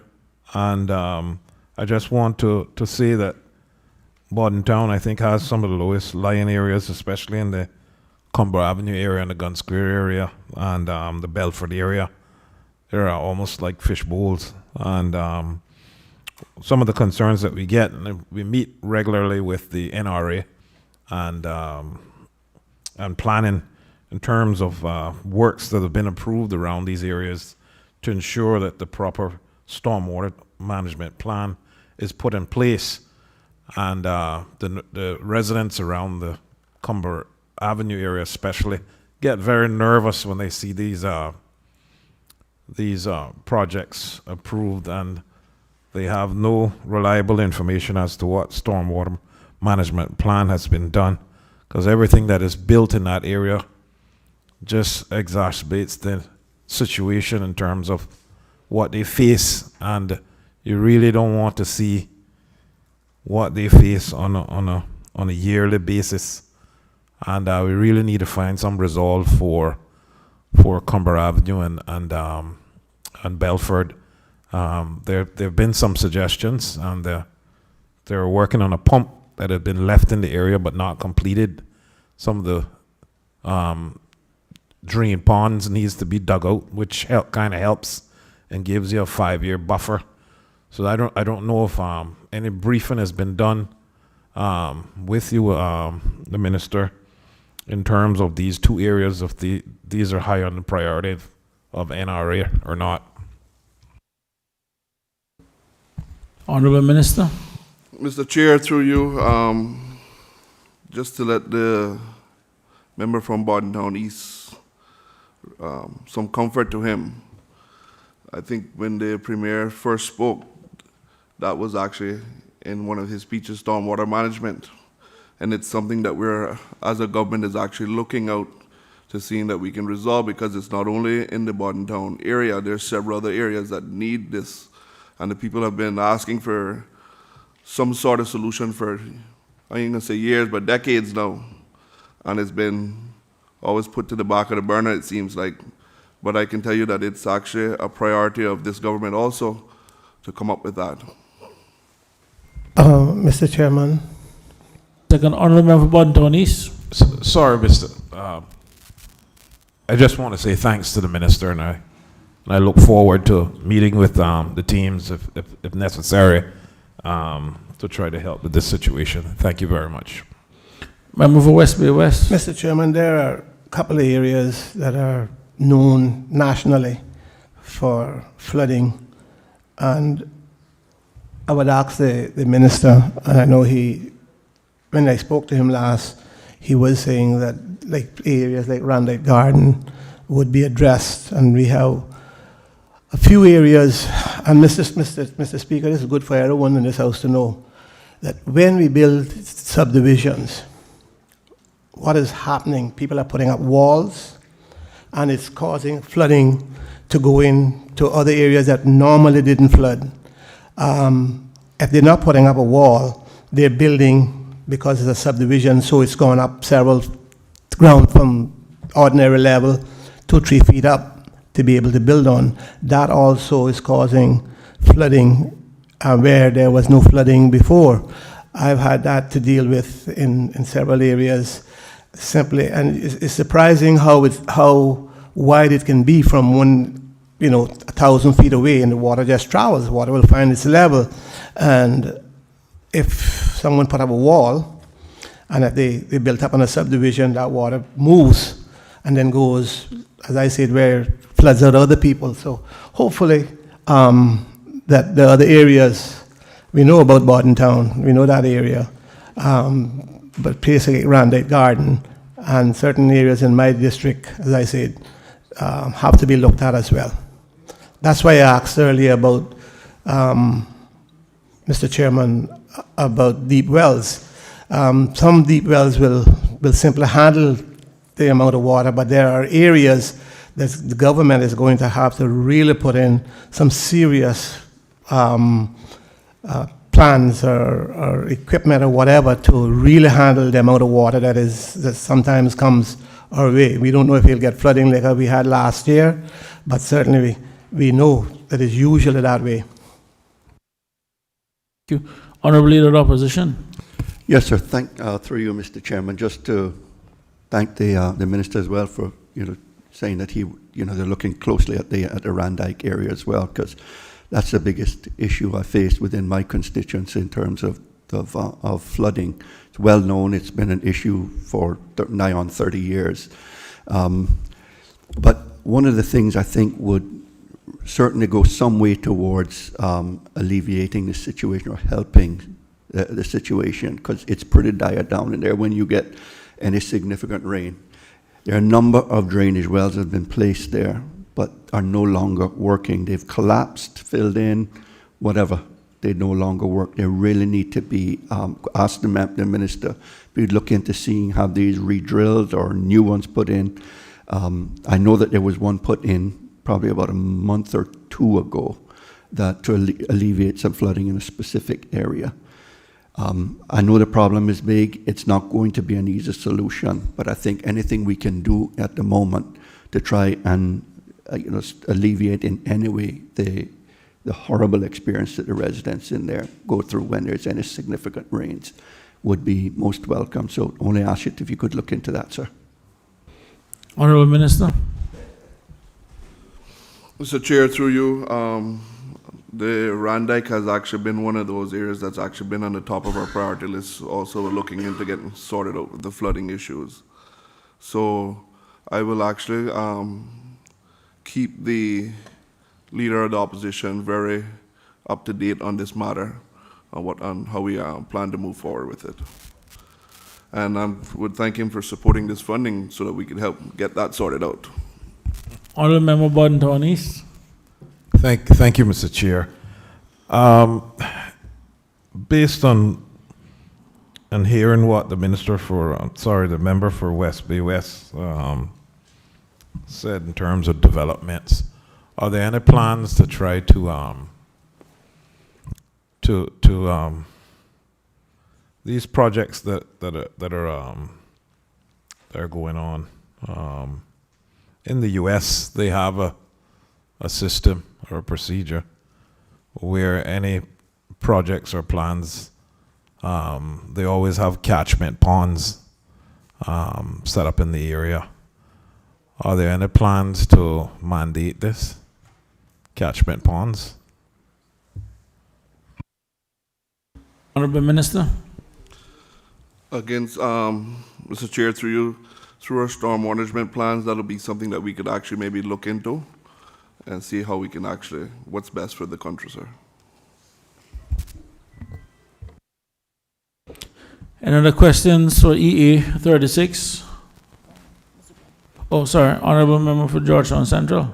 Thank you, Mr. Chairman. I just want to thank the Honorable Minister for taking the time out to go around with many of the members, including some of the members of the opposition in the various constituencies, to look at areas and roads that need to be addressed, as well as drains that need to be re-drilled.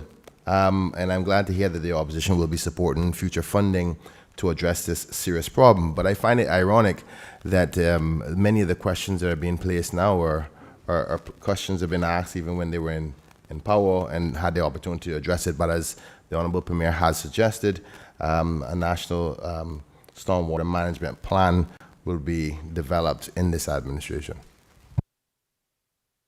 Is there a question?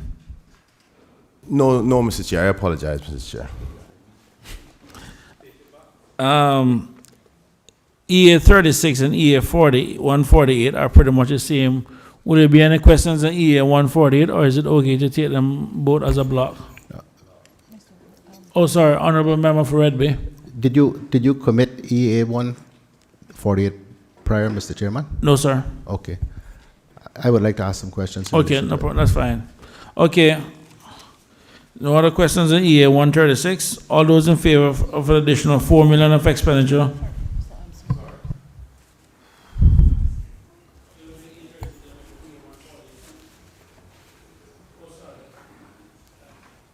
All those in favor of an additional $4 million for EA 36 miscellaneous road service upgrade with respect to the 2021 financial year, please say aye. Aye. All those against, no?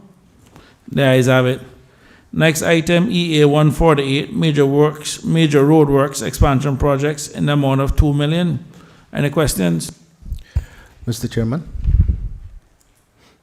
Honorable Member for Red Bay. Mr. Chairman, these are all of these projects are projects which have been on the way and were on the way by the previous administration.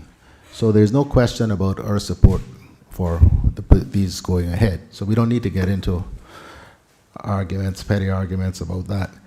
What we are trying to understand, Mr. Chairman, is how the various projects are progressing and whether or not there is adequate funds to have them done.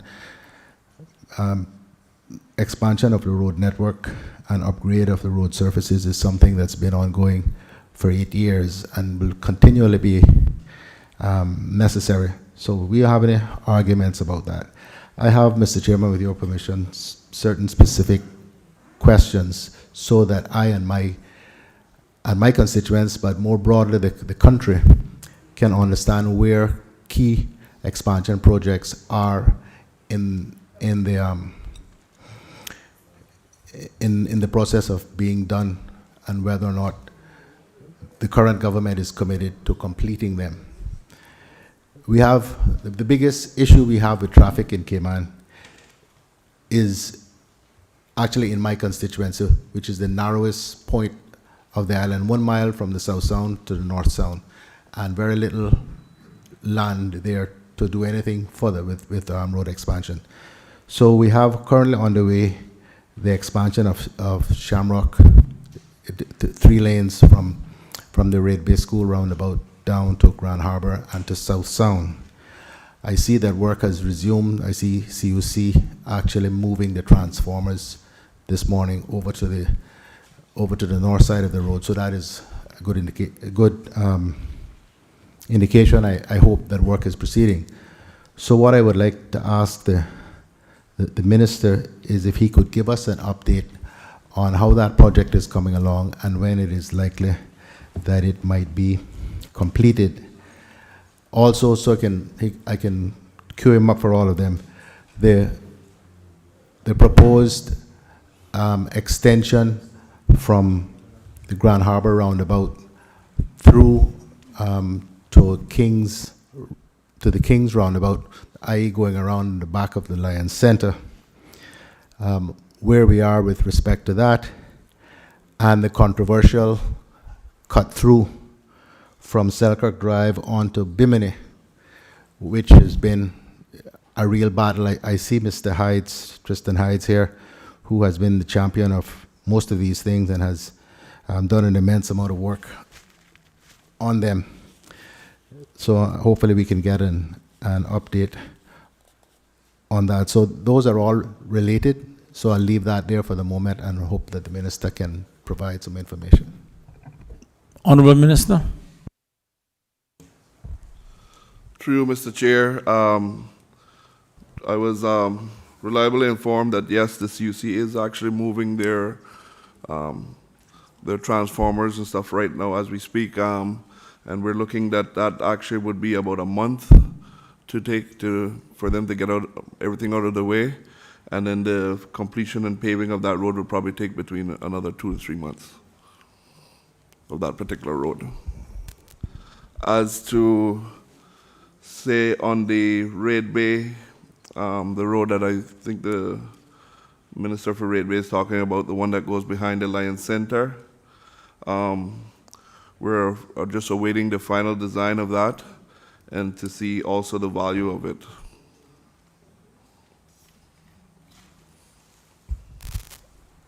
Honorable Member for Red Bay.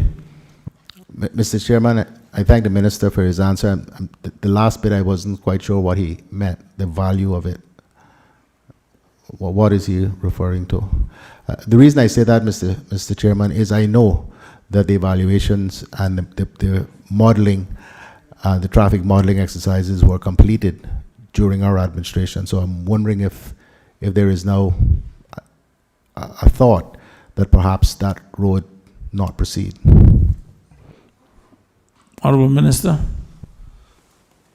Mr. Chair, through you, there's still merit to go for that road, but we're just waiting on the actual, when I said value, basically the final cost of what it's going to cost us to get there. And Mr. Chairman, the other bit of that question that I asked was about the proposed cut through from Selkirk Drive on to Bimini. Honorable Minister. Behind Grand Harbor. Mr. Chair, through you, I think both of those roads are also connected together, if I'm right, so they're all in the same package. Mr. Chairman, that's actually not the case. The controversy relating to the proposed cut through from Selkirk Drive onto Bimini involves different landowners, notably Davenport Development, who have kicked up a big ruckus about the proposal. I know it's a difficult thing. I'm not trying to press the minister. I'm just trying to extract from him a commitment that it is still proposed to proceed with this. Because once this is done, as Mr. Hydes will attest to if he speaks, will go a long way to cure some of the flooding problems down in Selkirk Estates because of the, what do you call these things again? Culverts. No, not a culvert. Swales? Swales? Say again? Swale. I just couldn't remember the word. Swale, which is already there, but hasn't been used in many years and is overgrown. So the part of the proposal was to sort that out so that the water can run back down into the sound rather than flooding the properties and the roads in that area. Honorable Minister. Mr. Chair, through you, just to ease the member for Red Bay that it's actually is a commitment for us to look into that. And as soon as we have a better answer for him, we will actually let him know. And maybe we actually could sit down with him and actually have a one-on-one with him to give him more details if he needs. Honorable Member for Red Bay. Mr. Chairman, I am intimately aware of all the issues relating to that, or that were in existence when I was Premier and in the last administration. And I know that significant progress had been made with respect to the negotiations. So what I'm trying to find out on behalf of my constituents who ask me about it weekly is where that process is now. Has it stopped? Are things still proceeding? Honorable Minister. Mr. Chair, through you, as the member of Red Bay has recognized that it's not an easy task. There's a lot of discussions going on with this road. So I intend to continue pushing on with it and having the discussions with the people so we can actually see how we can actually get this resolved. Honorable Member for Red Bay. Mr. Chairman, I hate to seem so persistent, but my constituents are as well. So is there any, can the minister or the ministry give any indication as to how things are proceeding? Is it likely that this is going to occur anytime soon? Because we had considered some fairly draconian measures to ensure it happened by exercising the powers under the roads law to compulsorily acquire the land and so forth. So that's what I'm trying to understand is, have those efforts ceased, or is it still an ongoing thing? Honorable Minister.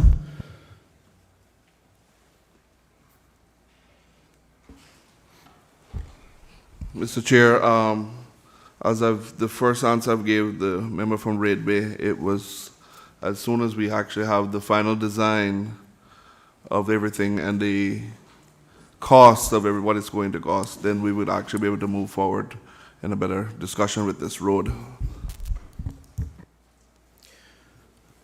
So, Mr. Chairman, I'm asking the minister if I can take from that the controversy about putting the road there, that has been the case with Davenport development, has that issue been resolved? So it's now just a question of design and cost?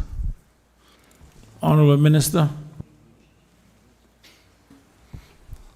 I've been reliably informed that we're still in negotiations with Davenport on that, sir. Thank you, Mr. Chairman, and thank the minister for his response. Mr. Chairman, I just have two other questions relating to the work, that is the resurfacing of the 7 Mile Beach Road, bits of which have been completed. Other parts have not been able to be completed because they're waiting on other utilities to do what they needed to do. If I could ask the minister if he could give us an update on that, because I think it is imperative that we get that road resurfaced before the country reopens to tourism, when it becomes very, very difficult to do so. And also, finally, the junction by flow there with Eastern Avenue, which is in terrible shape because of all of the heavy equipment, heavy trucks turning all the time. If the minister if the NRA has that on their list of things to be repaired. Honorable Minister. Mr. Chair, through you, just to give the member for Red Bay ease of mind that that 7 Mile Beach Road that he's actually talking about, I've actually went out with a visit with the member from Georgetown North on that, and yourself also. And we have given the member from Georgetown North the commitment that we would actually love to see that road actually done and paved and fixed properly before the tourism season actually comes back in. And Eastern Avenue. Mr. Chair, through you, I'm not too much aware of what's happening on the Eastern Avenue, but I will actually look into it and get back to the member for Red Bay. Honorable Member for Borden Town East. Thank you, Mr. Chair. My question is in regards to the East-West Arterial Road. Is this road continuing? Honorable Minister. Mr. Chair, through you, just to clarify that that road is actually going to be continued. That is a main priority of this government, and we've spoke about that in our SPS, and I plan to see, with the support of you all, that we can actually get that road as far as we can get it through our 4-year tender. Honorable Member for Borden Town East. Thank you, Minister. Thank you, Mr. Chair. Mr. Chair, the Minister may have heard this question a lot about the East-West Arterial, but I can assure the Minister that for the districts of Borden Town, East End, and North Side, and to some respects the Prospect area, those residents only want 1 more hour sleep. And the situation is bad when we continue to import 400 to 500 vehicles per month, and most of those coming east, as Borden Town East being the fastest growing district. So I want to thank the Minister for continuing with the good works of the East-West Arterial Road and all the other connector roads that will benefit the spin-offs of this. Thank you. Any more questions with regards to EA 148? If not, I'll take the vote. All those in favor of an additional $2 million for EA 148 major roadworks expansion projects, please say aye. Aye. All against, nay. The ayes have it. Thank you. Mr. Chair. Yes, Honorable Minister. I would just like to thank my my team and my colleagues for coming down here and helping the system with us. Thank you, so noted. Honorable colleagues, at this point, we move to page 19, and we look at the output groups to be purchased by the Minister of Health and Wellness. The first item up is NGS 55, Tertiary Care Local and Overseas Institution, for an amount of $70,635,840. Are there any questions?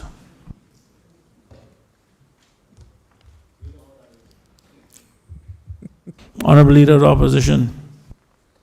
I was going to suggest I would just put that to vote. We know the historical issues here.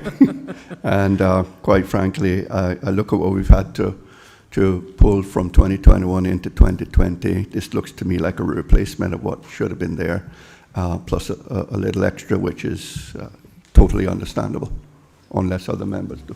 Okay. Thank you very much. Honorable Member for Borden Town East.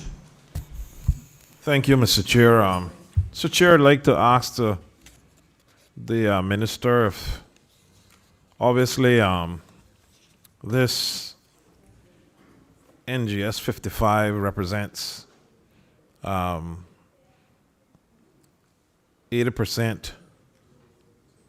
which is seamen, the veterans, and the indigents, represents 80% of the costs the government is responsible for, and the indigent seamen and veterans are only 20% of the population the government is responsible for in this area. It's a high cost, and annually we see this rising some 7 to 10%. Is the minister actively looking at any program to address this situation with this group of persons in terms of indigent seamen and veterans? There have been some suggestions of a capitated model. I don't know if the minister is keen on this. Thank you. Honorable Minister. Mr. Chair, through you.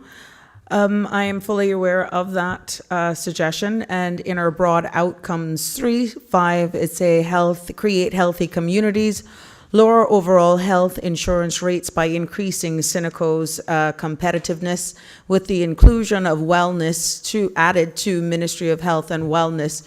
We're also looking at supporting more wellness preventative care that will be rolled out in the very near future.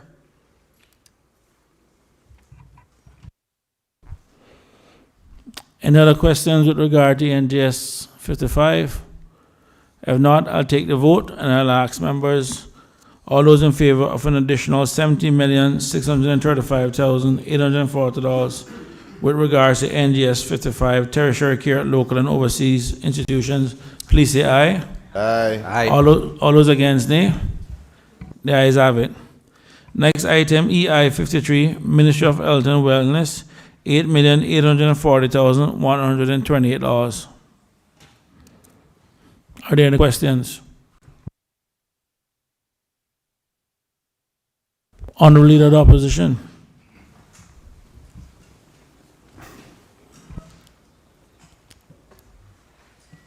It's okay. All right, seeing that there are no questions, I'll ask for a vote on EA 53. All those in favor of an additional $8,840,128 with regards to EI 53, Ministry of Health and Wellness, please say aye. Aye. All those against? Nay. The ayes have it. Thank you very much. Mr. Chair, through you. I'd like to take this opportunity to thank the ladies and gentlemen of the ministry and all their hard work understanding what we have before us with providing and making sure that tertiary care at local and overseas institutions are met. That gives well-being and many of our indigents and persons who are unemployed access, clear pathways, knowing that we can meet these budgetary demands in a timely manner. And I want to thank everyone for their support.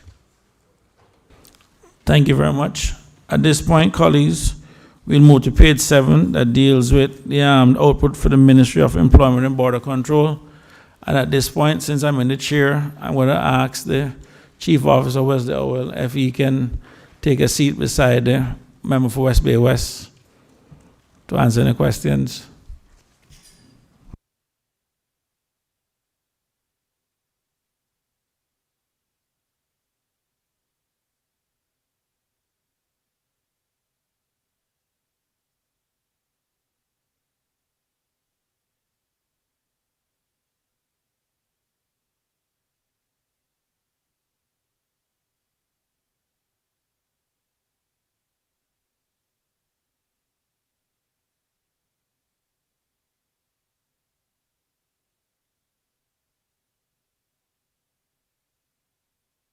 Thank you very much. First item, honorable colleagues, NGS 38, service for irregular migrants in the amount of $3,064,000. Are there any questions? Honorable Leader of the Opposition. Thank you, Mr. Chairman. Mr. Chairman, this is a very significant increase from what was approved for 2021. I guess my first question would be, has the 2021 budget been exhausted at this point? And then I'll have some more after that, sir. Mr. Wesley, can you just state your name and title for the record before you answer the first question? Thank you.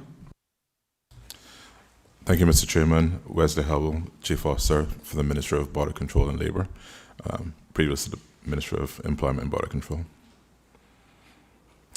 Mr. Speaker, Mr. Chairman, yes, sir, the number of irregular migrants and the length of time it's taken to process their cases has increased, and we have exceeded our budget for the 2-year period. Unrelated opposition. Mr. Speaker, I don't have any sort of historical information here with me to look at know what it was we spent every year. But is there a feeling that we are likely to see a significant uptick in irregular migrants? I mean, 3 million, more than doubling of this and tripling of the budget does raise me an eyebrow for me. Mr. Chairman, yes, we foresee, usually this time of year it's when we get the migrants coming across, primarily from Cuba. With the recent developments that are going on, it is our concern, grave concern, that we'll see increased numbers through the remainder of this year. But the numbers as they are now reflect the expenditure related to the migrants that come across, and the time it takes to process their applications and deal with them as per the legislation. Unrelated opposition.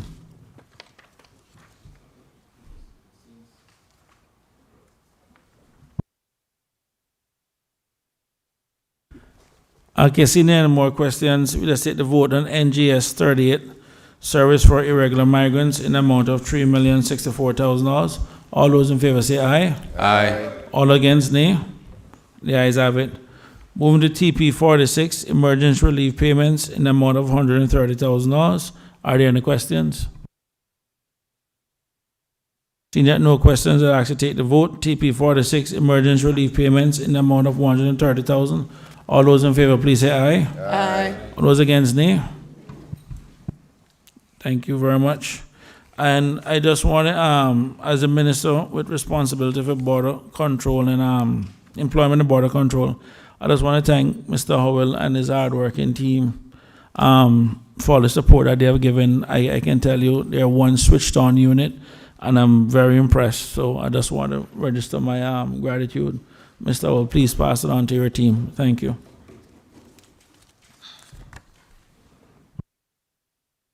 Colleagues, at this point, we will move to page 8 with the Minister for Tourism and Transport. The first item up will be CAL 2, Strategic Tourism, Regional and Core Air Services, where an increase of $7 million is being sought. Are there any questions?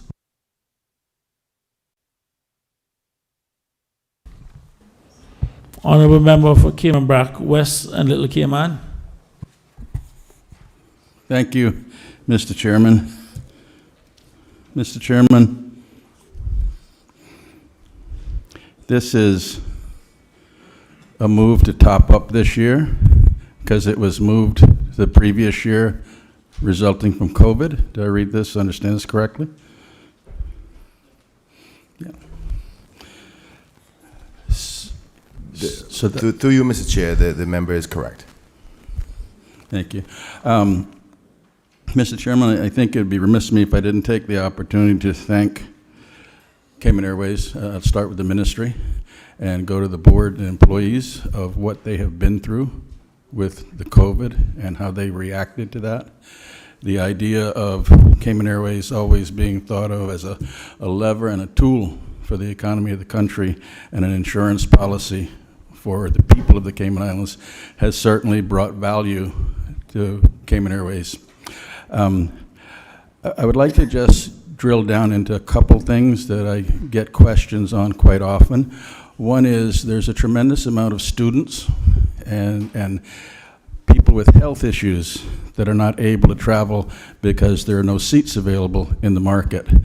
Can I ask the minister if he can address that, and if there's an idea of when the more flights will be added and this be resolved for the people of the country? Honorable Minister. Thank you, Mr. Chair. Through you to the member, a very timely question.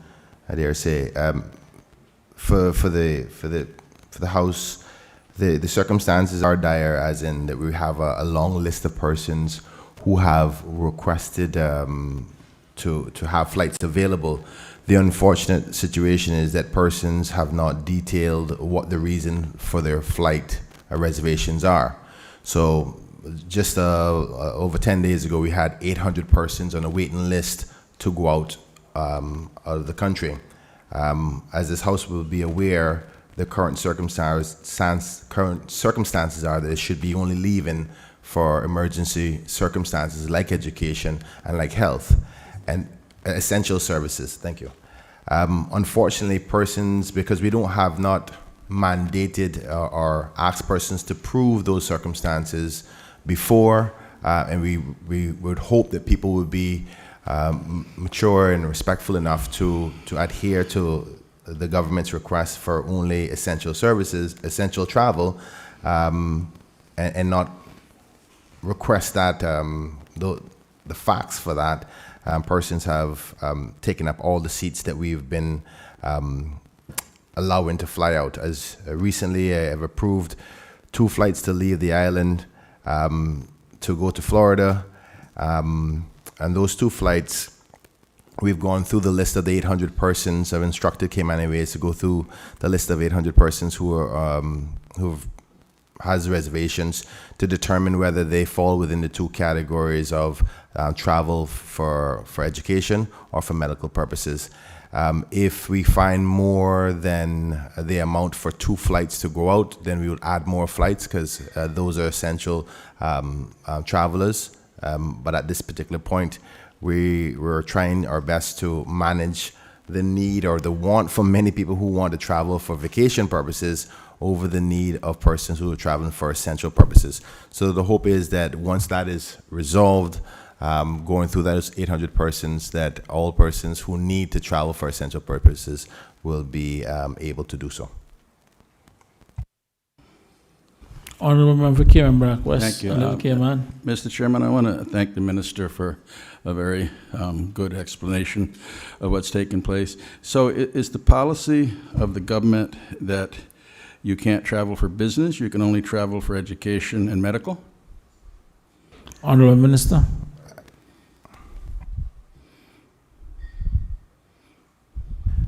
Thank you, Mr. Chair. Through you to the member, at this particular point, the flights are determined as repatriation flights, and it's only supposed to be for essential travel.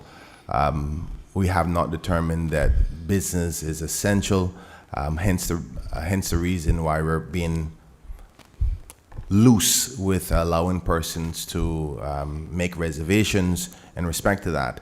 Unfortunately, this problem with persons who are using it for vacation purposes is causing this problem, hence the reason why we're now examining whether or not we're going to be harder on anybody who is making reservations moving forward by asking them to prove the reason for them leaving.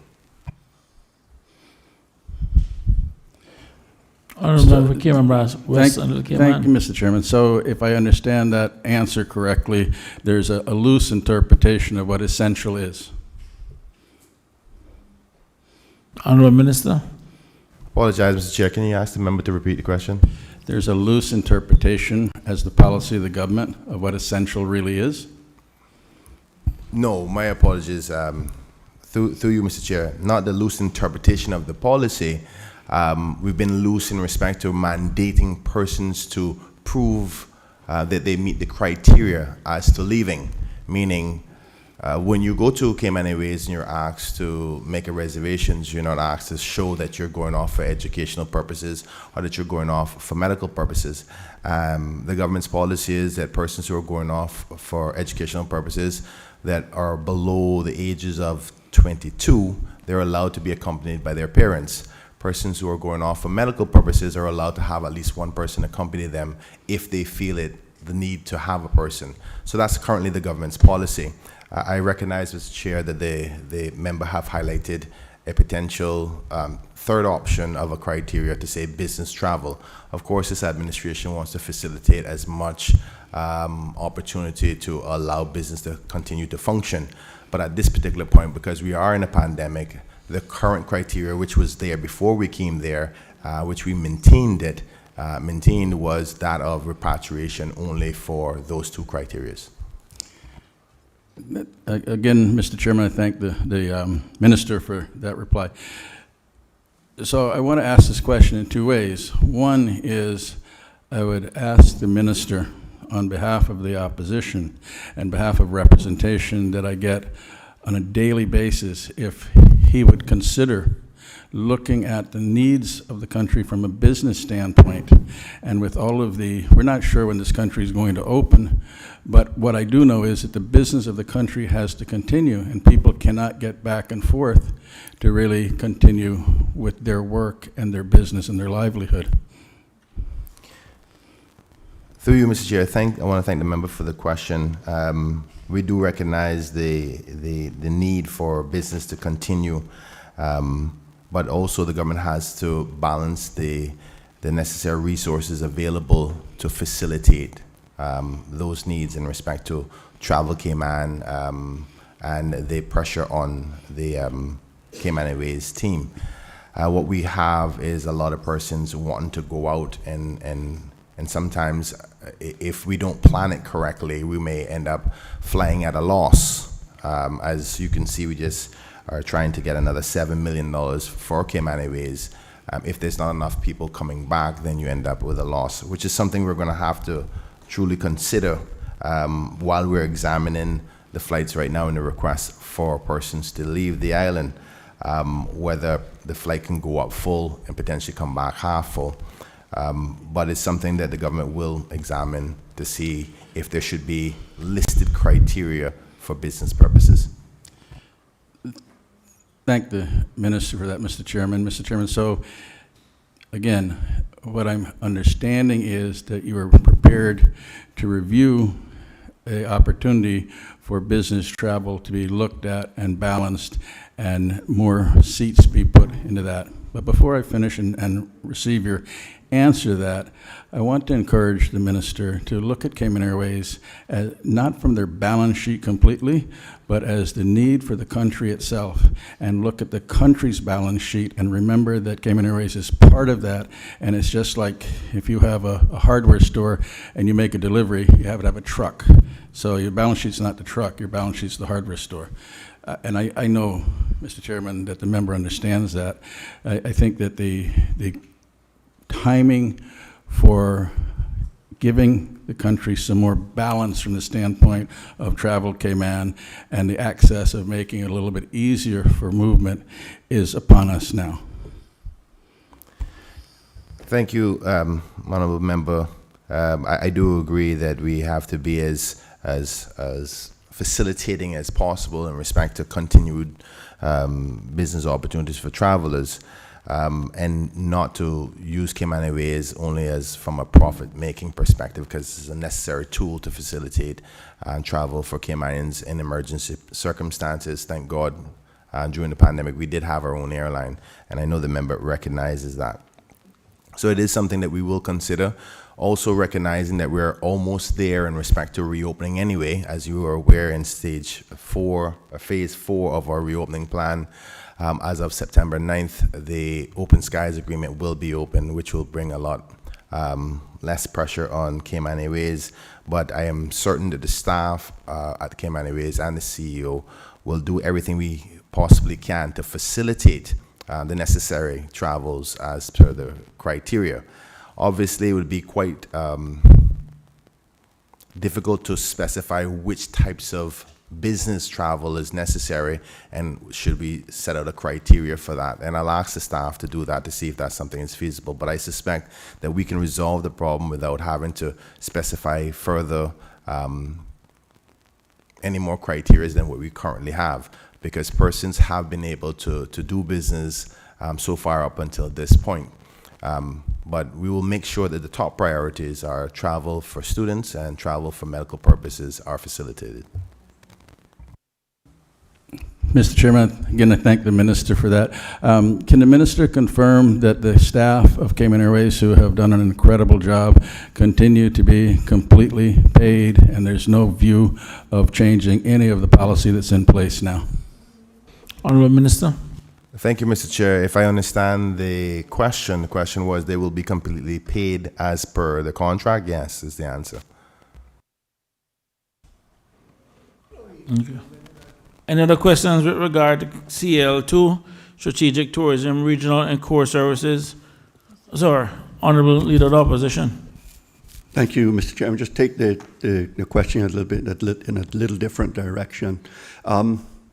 Can the minister tell us whether the discussions and negotiations with the lessor and the manufacturer of the three aircraft that we are operating now have been complete? All the negotiations with regard to compensation, have they been concluded and payments received? Honorable Minister. Thank you, Mr. Chair. Just give me 1 second to speak to the staff.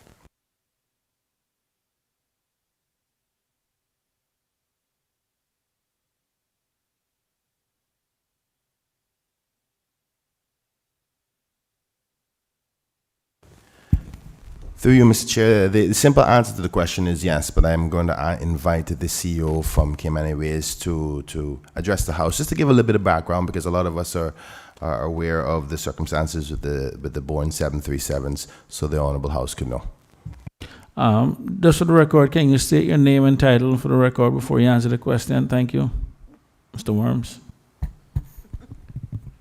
Thank you, Mr. Chairman. Fabian Worms, CEO at Cayman Airways. With respect to negotiations pertaining to the 737-8 aircraft, and you specifically said, Leader of the Opposition, negotiations with the lessors. And I said and the manufacturers. Okay, lessors and manufacturers. All the issues that would have involved Cayman Airways receiving compensation for hardships that we have endured during the process of the MAX grounding, that's all been resolved to our satisfaction. I would venture to say that we have done well, as far as we know, comparatively speaking, against other airlines in terms of what we received for our compensation. And you may be aware that there was also a second period of grounding which did not really affect our operations, because the aircraft that were affected by that primarily were not yet put in service by Cayman Airways. But we also did receive adequate compensation for that as well. So. Honorable Leader of the Opposition. And through you, sir, with regard to the CEO, with regard to the remaining 2-300s, I know that they still remain on island. Can you tell us what the thinking is with regard to their either disposition or otherwise use of those aircraft going forward? Through the chair, our policy since the 737-8s have been in full service is to discontinue use of the 737-300s. However, we have until the end of October to dispose of those aircraft. October being a point where significant maintenance will be due on both aircraft, but they remain airworthy up until October. So we're on track in our process, which is to put them out to public tender and invite bids on the aircraft. Along the way, we had some decisions to make as to, it's really a package of 2 airframes and 5 engines. So it's a decision, how do we combine the 5 engines with the 2 airframes so that we create 2 aircraft that we can achieve the best prices for. In other words, if we were to have 1 airframe, which is a run-out airframe, it's due a lot of maintenance soon, it may suit us to put 2 run-out engines on that particular airframe, so that the airframe which has significant time, we put the 2 best engines, so we can maximize the value that's in all of the good assets, rather than placing a good asset on an airframe and essentially spoil that asset. So we have been carefully going through for some time now. Again, we're also mindful that with the 737-8 aircraft being returned to service globally. And within the first six weeks, there was a second ungrounding. We know there's a lot of scrutiny on these airplanes, so we're not in a magnificent rush to dispose of the 300s because we may have to actually fall back on them at some point. That feeling becomes less and less each day because the 737-8s are now spreading their wings, so to speak, and throughout the world they're performing very reliably. It seems as if the issues that regulators may have now subsided. So I think the October timeline for the disposal of the 737-300s is something that we will realize. Then one final question from me with regard to delivery of the fourth aircraft, 4-8. I understand there may be some sensitivities in terms of where you are, but is there any information you can give us as to what the thinking is at this time? Through the chair, there is actually a lot of sensitivity with that one. And it's because as of September this year, the aircraft, if it's not delivered, will technically be, it will be more than 12 months late. And that puts Cayman Airways in, it puts both parties to the lease in a situation where some decisions will have to be made. So we are in the process of anticipating either way what our decisions are. And like I said, that's actually a very sensitive matter. I appreciate that, and I won't pursue that. Member for Cayman Brac West and Little Cayman. Thank you, Mr. Chairman. The sale of these two 300s before October, or by October, I guess my question is, we can take comfort from a finance committee that the cash from those sales, you're converting an asset to cash. That cash will remain with the company. Today you're going to get a vote for $7 million, but you'll also have millions coming from the sale that can also help fund the company if you have any negative spend between now and this end of this budget. Through the chair, we have factored the inflows that we expect to get from the 300s to go along with the appropriation that we're hoping to get today as a combined or total amount that would be necessary to help us get through to the end of the year. So, yep, Member of Cayman Brac West and Little Cayman. Thank you, Mr. Chairman. Mr. Chairman, I thank the CEO for the answer. I want to make sure that you completely understand that the opposition is in full support of Cayman Airways. The minister understands that. We've given him a commitment. So if there's going to be more funding needed, the earlier we would know about it, the better it is for us. But just for clarity, you have said that you've already, in your budget till the end of the year, you've anticipated what the sale price is going to be, and you've incorporated that income into that budget. Correct. Thank you. Mr. Chair, just on a matter of the issue in respect to the persons who may need to leave the island, I think it'd be appropriate that I say, because I know the media is listening, that any persons who have not yet made any reservations who need to leave the island for educational purposes or medical purposes to call Cayman Airways and let them know so we can determine the demand if we need to increase the extra flights.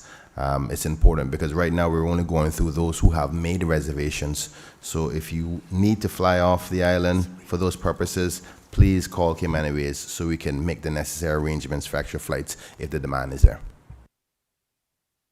Honourable Member for Cayman Brac West and Little Cayman. Thank you. Mr. Chairman, I want to really thank the minister for what he's just said for the public consumption, because I can tell you that there's thousands of people that are trying to get comfort to move back and forth.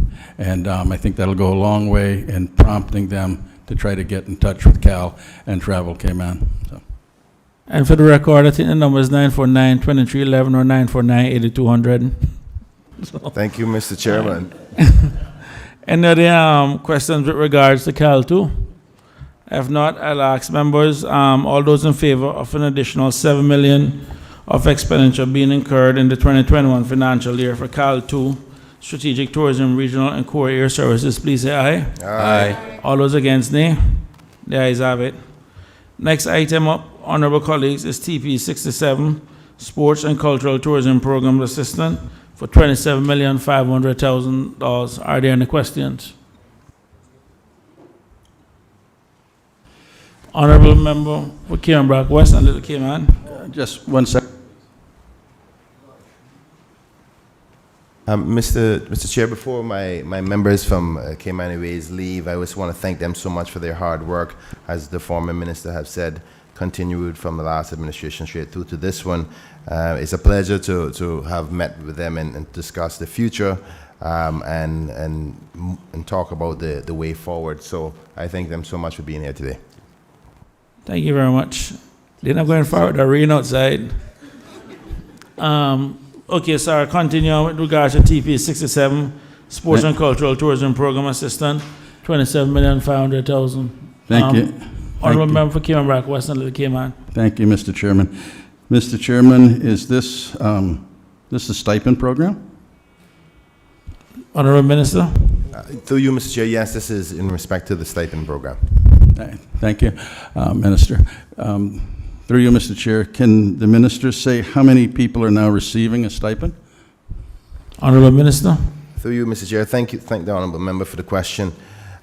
So far, we have 3,471, and we're now currently examining and approving, as you would remember, through our press conference and through statements from the ministry by myself, that we opened up the stipend program for persons who may have missed the deadline for some reason or another.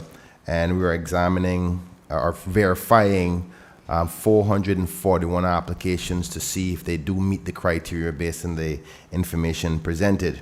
The finalized number, 1 second.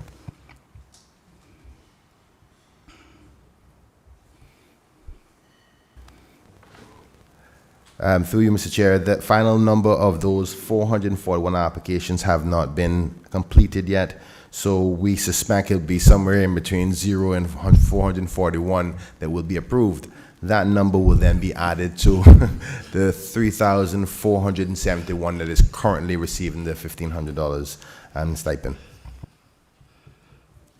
Thank you, Minister, for that. Mr. Chairman, thank Please you. proceed. If I can ask a few more questions. Mr. Chairman, the program, I want to commend the minister and the government for continuing. The program is desperately needed, especially by the tourism workers who depend on it. I would like to ask the government to consider, through the minister, the increase of this to $2,000 a month.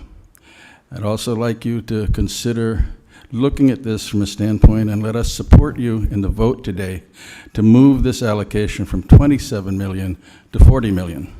And I tell you the logic behind it. The logic is, you have just told me, 4,000 people a month is about $8 million a month at $2,000 a head, and you have 5 months left in the year.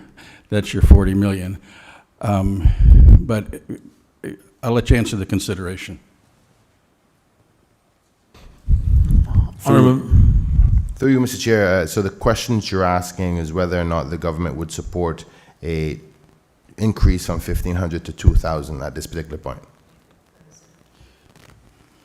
Through you, Mr. Chair, the opposition will support the government if the increase and the ask for $27 million is increased to $40 million to enable the stipend to increase to $2,000 a month, and then not go away in November and December to half of it, but to continue to receive $2,000 a month. That gives you 5 months of assurance to the tourism workers that are not working that they will be made whole through the end of the year. The other issue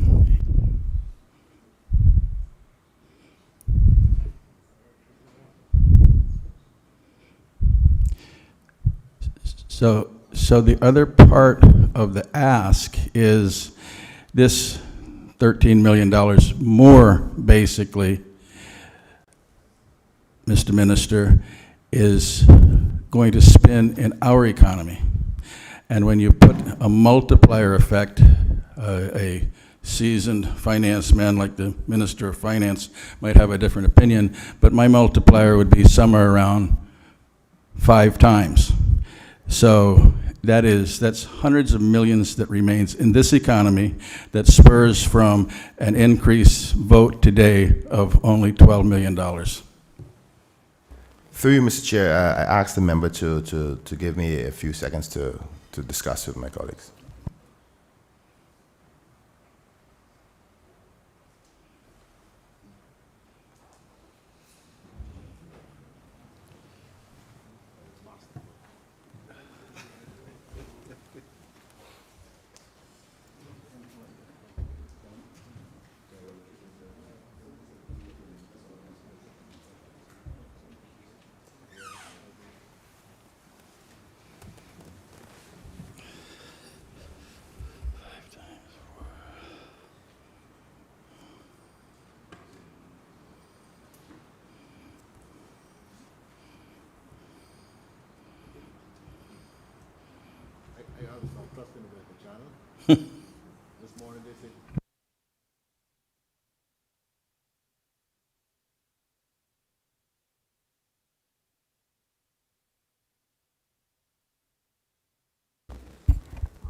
Honourable Minister.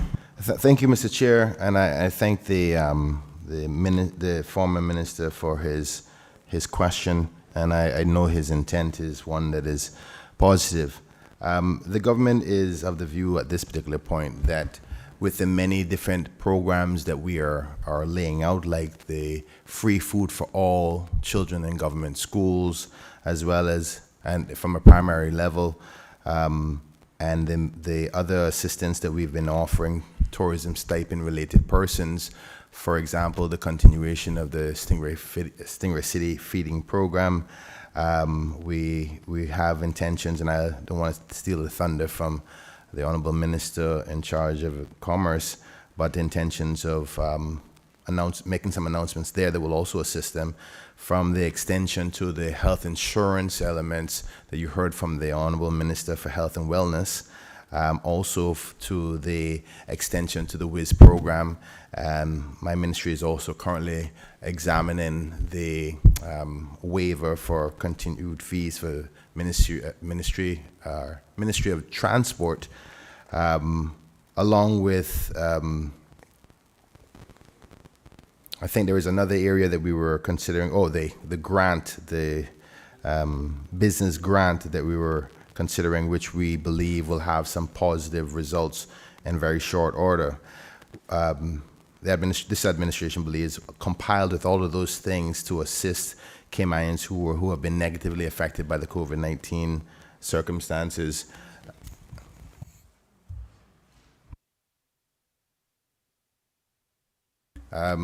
We believe with the number of those things compiled with the current 1,500 mark should be sufficient to assist persons going through this. But also bearing in mind that the Foreign Office have already approved the current projections moving forward, and if we increase the budget any further, we can increase our deficit at the end of this year more as well.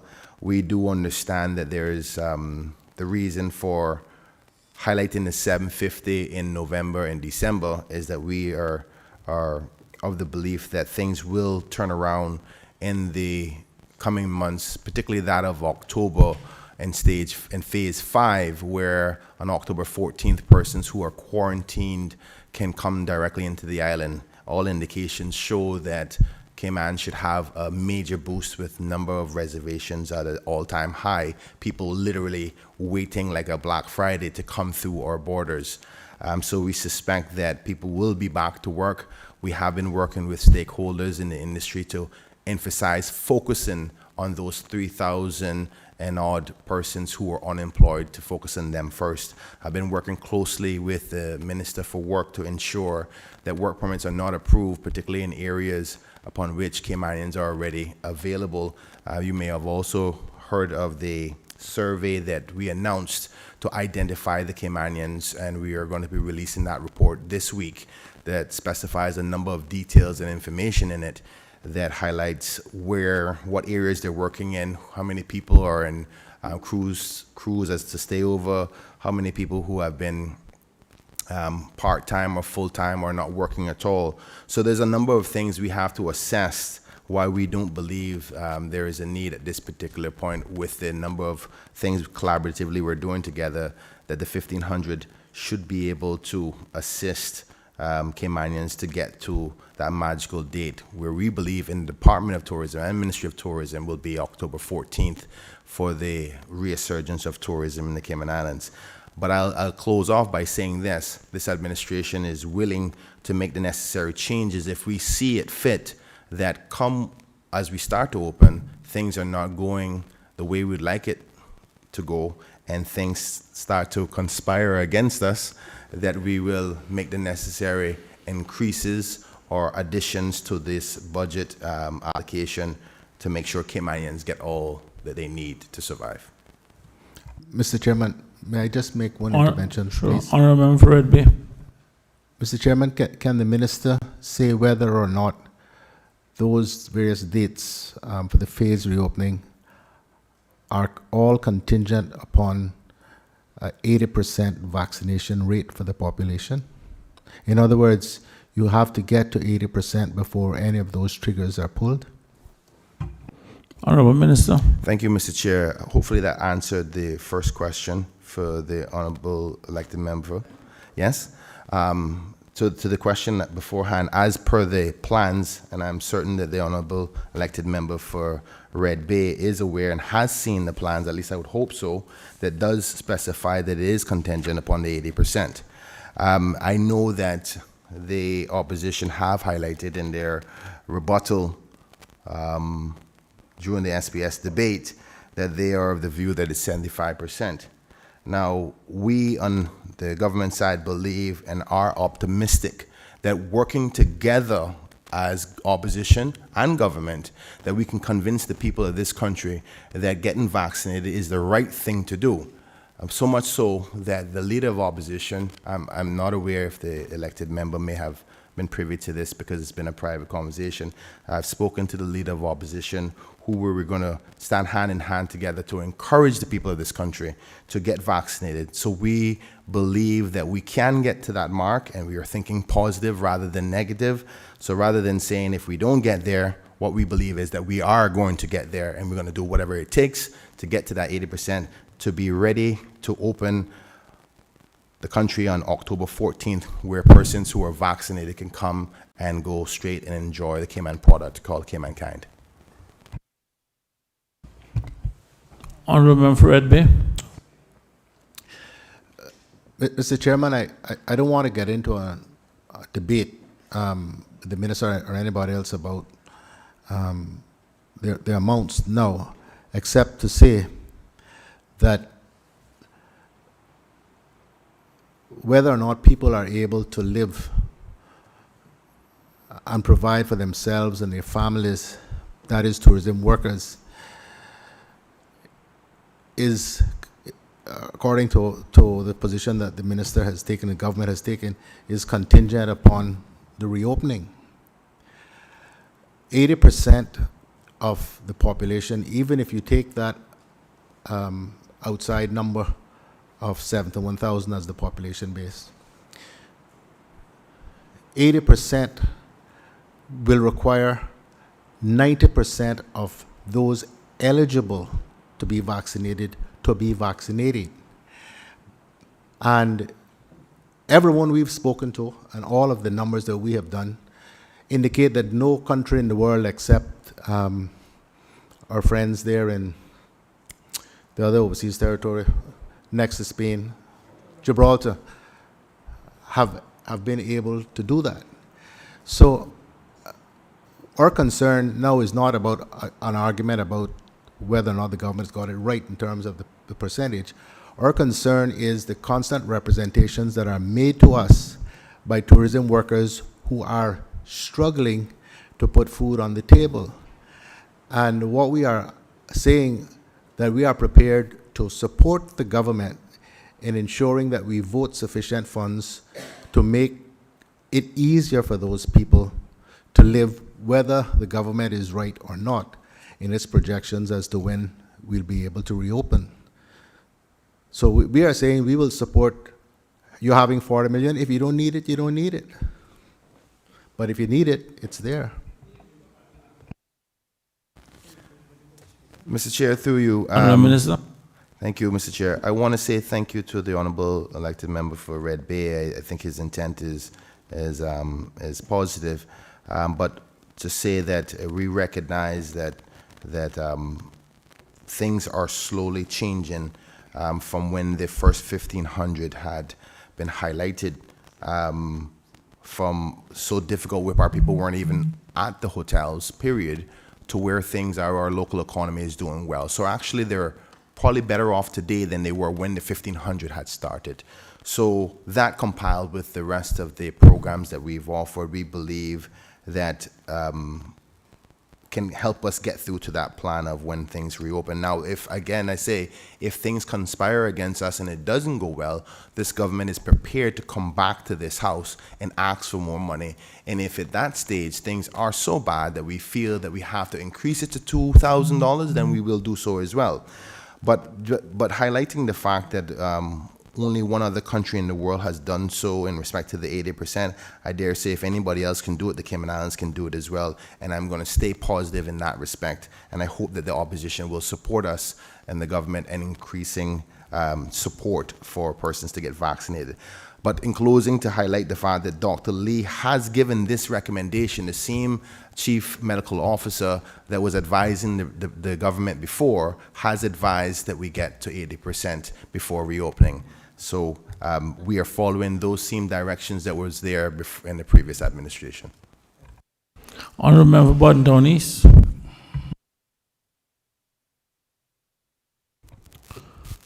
Thank you. Thank you, Mr. Chair. And I agree we need to follow the science. Mr. Chair, I'd like to ask the Honourable Minister, heard him mention earlier a myriad of stipends and support to the community.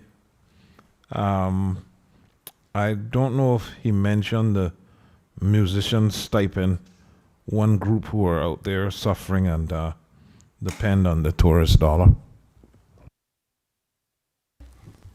Thank you. Through you, Mr. Chair, and through to the member, there is, as you know, the music stipend doesn't fall within this ministry, but I appreciate the request in respect to it. It's something I'm happy to discuss further with caucus.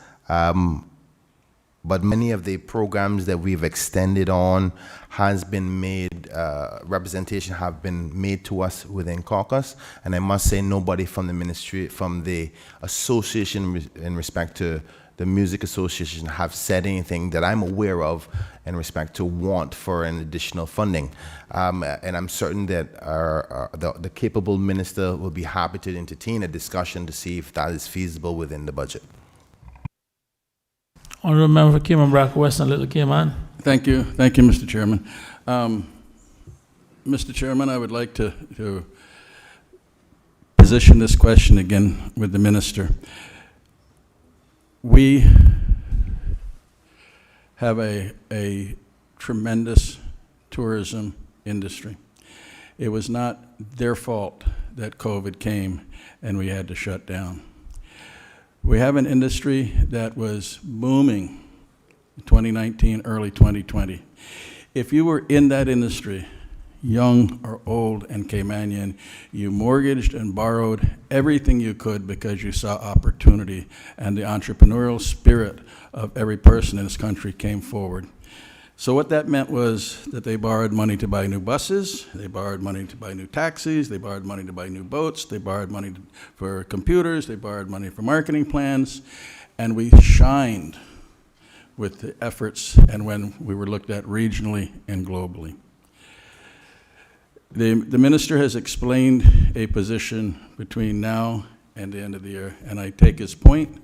I understand what you're saying with it. I understand the deficit issue. We are taking the position that we give the opportunity to work with government, to work with the minister, to better help these people who are still not sure what's going to happen.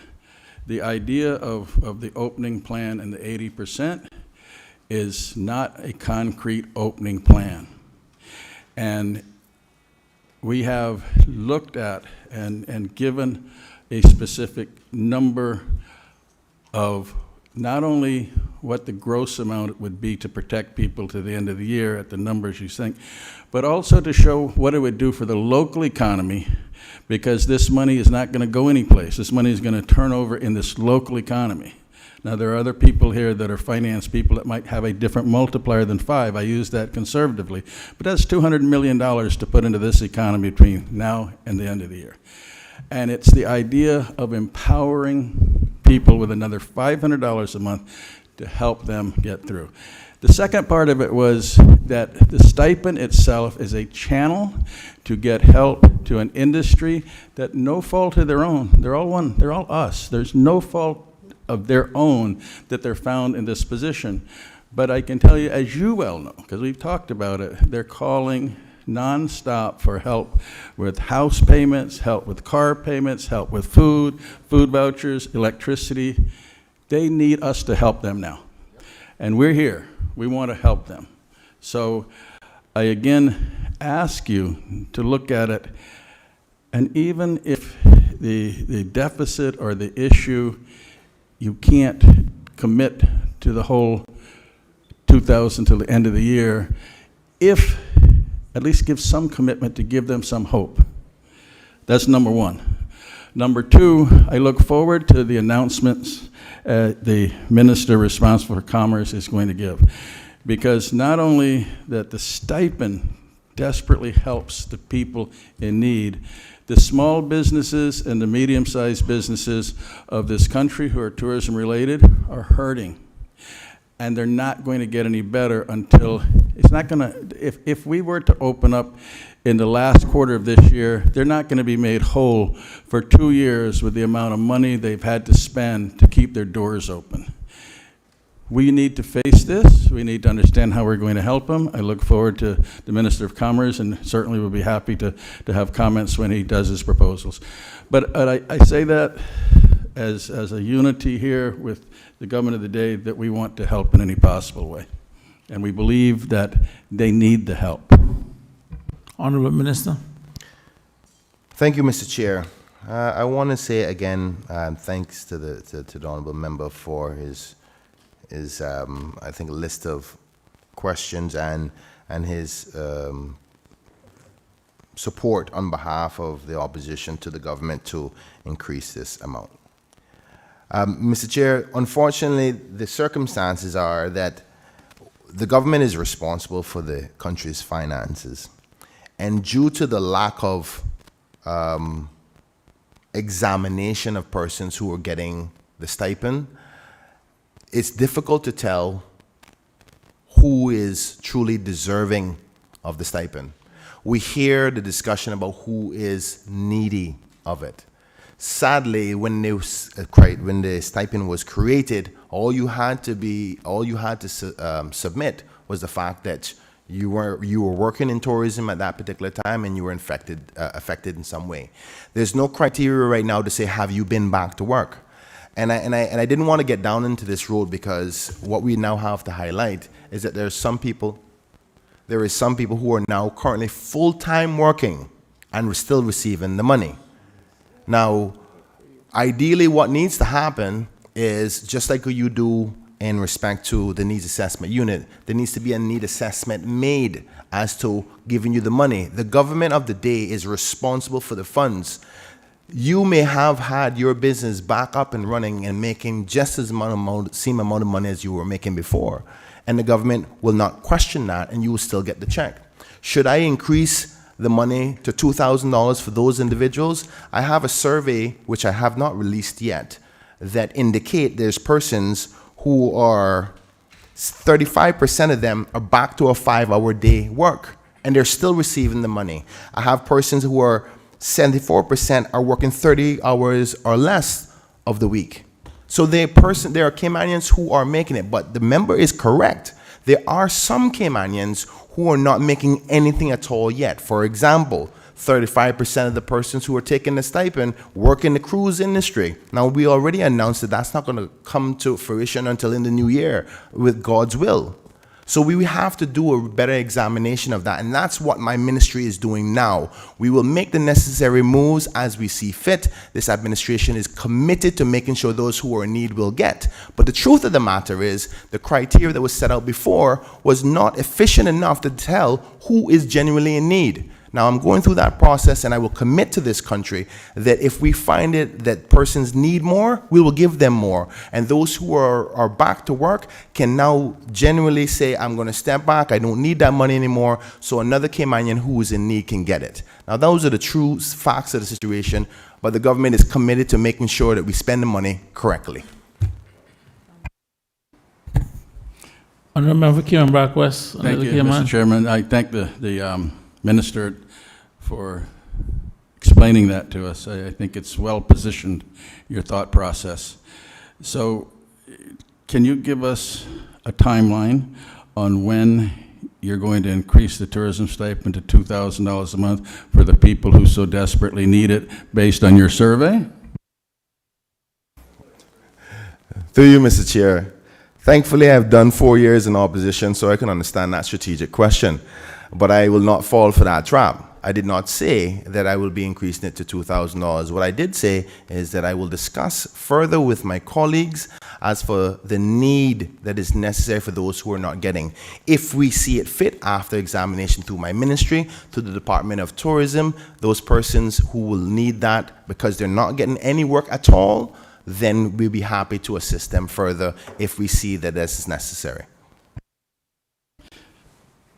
Cayman Brack West and Little Cayman. Thank you, Mr. Chairman. Again, I thank the Minister. I liked his comment. Mr. Minister, the reason I asked about the timeline is for the same reason I asked for a commitment till the end of the year. Because when you do not have money, you do not have money.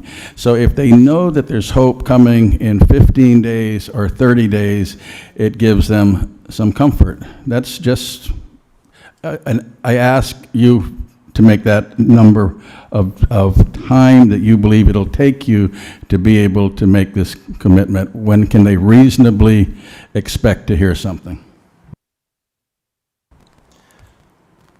Through you, Mr. Chair, and to the member, again, thanks for the question.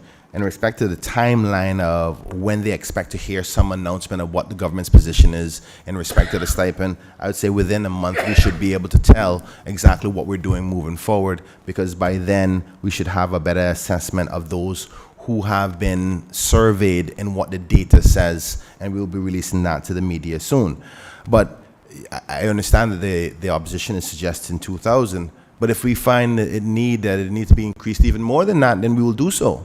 But at this particular point, we're not just going to increase just for increasing sake. We have the responsibility to make sure that when we increase the money, it's for those persons who are genuinely in need of that money. Because I don't want a situation where there's an audit done, and then they can't say, how can you say whether the person was in need of this money or not. Now, I am unfortunately concerned that the way the criteria is set up in the first place, it gives room for a person to call for an audit in respect to how did you determine whether this person needed the money or not. And that's something we have to be cautious about, hence the reason the government, as much as this administration cares about the Caymanian people just as much as you, but we are accountable to the people's taxes, and we're going to make sure that those who are in need of it will get it before we decide to increase the money.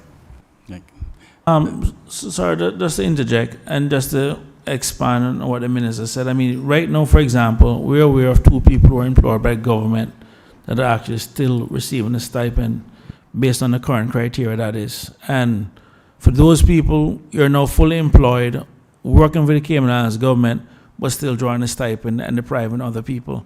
I mean, it is a sad case, but the rules as it stands right now still allow them to actually draw this money. And that's only 2 cases that we're aware of inside central government itself. So, so I do understand, but anyway, the member for Cayman Brac, Western Little Cayman, sorry. Yeah, thank you, Mr. Chairman. Thank you for that interjection. And we agree. What you just said, we wholeheartedly agree with. And I commended the minister for doing the study. We're more worried about the timing on it and how we can implement it and help the people who are in need. My final question, I would just ask the minister if he would look at what the process is at NAU Social Service as far as how they look at helping the people that go there when they're getting a stipend or not getting a stipend, but certainly in need because of the tourism issue and other issues. Thank you. Through you, Mr. Chair, thank the member for the question again, and I agree. Unfortunately, Mr. Chair, to the honourable member, as the member fully well knows, the ministry does not have the staffing complement necessary for the procedures that are necessary, like the needs assessment unit.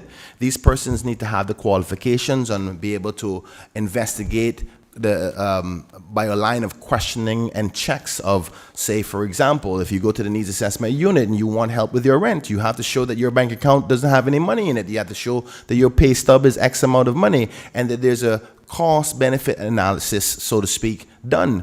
The staff that we have need to now start focusing on marketing the country again for tourism. Now, unless the member is suggesting that we add on another 50 staff or 25 staff to the Ministry of Tourism, we cannot do that.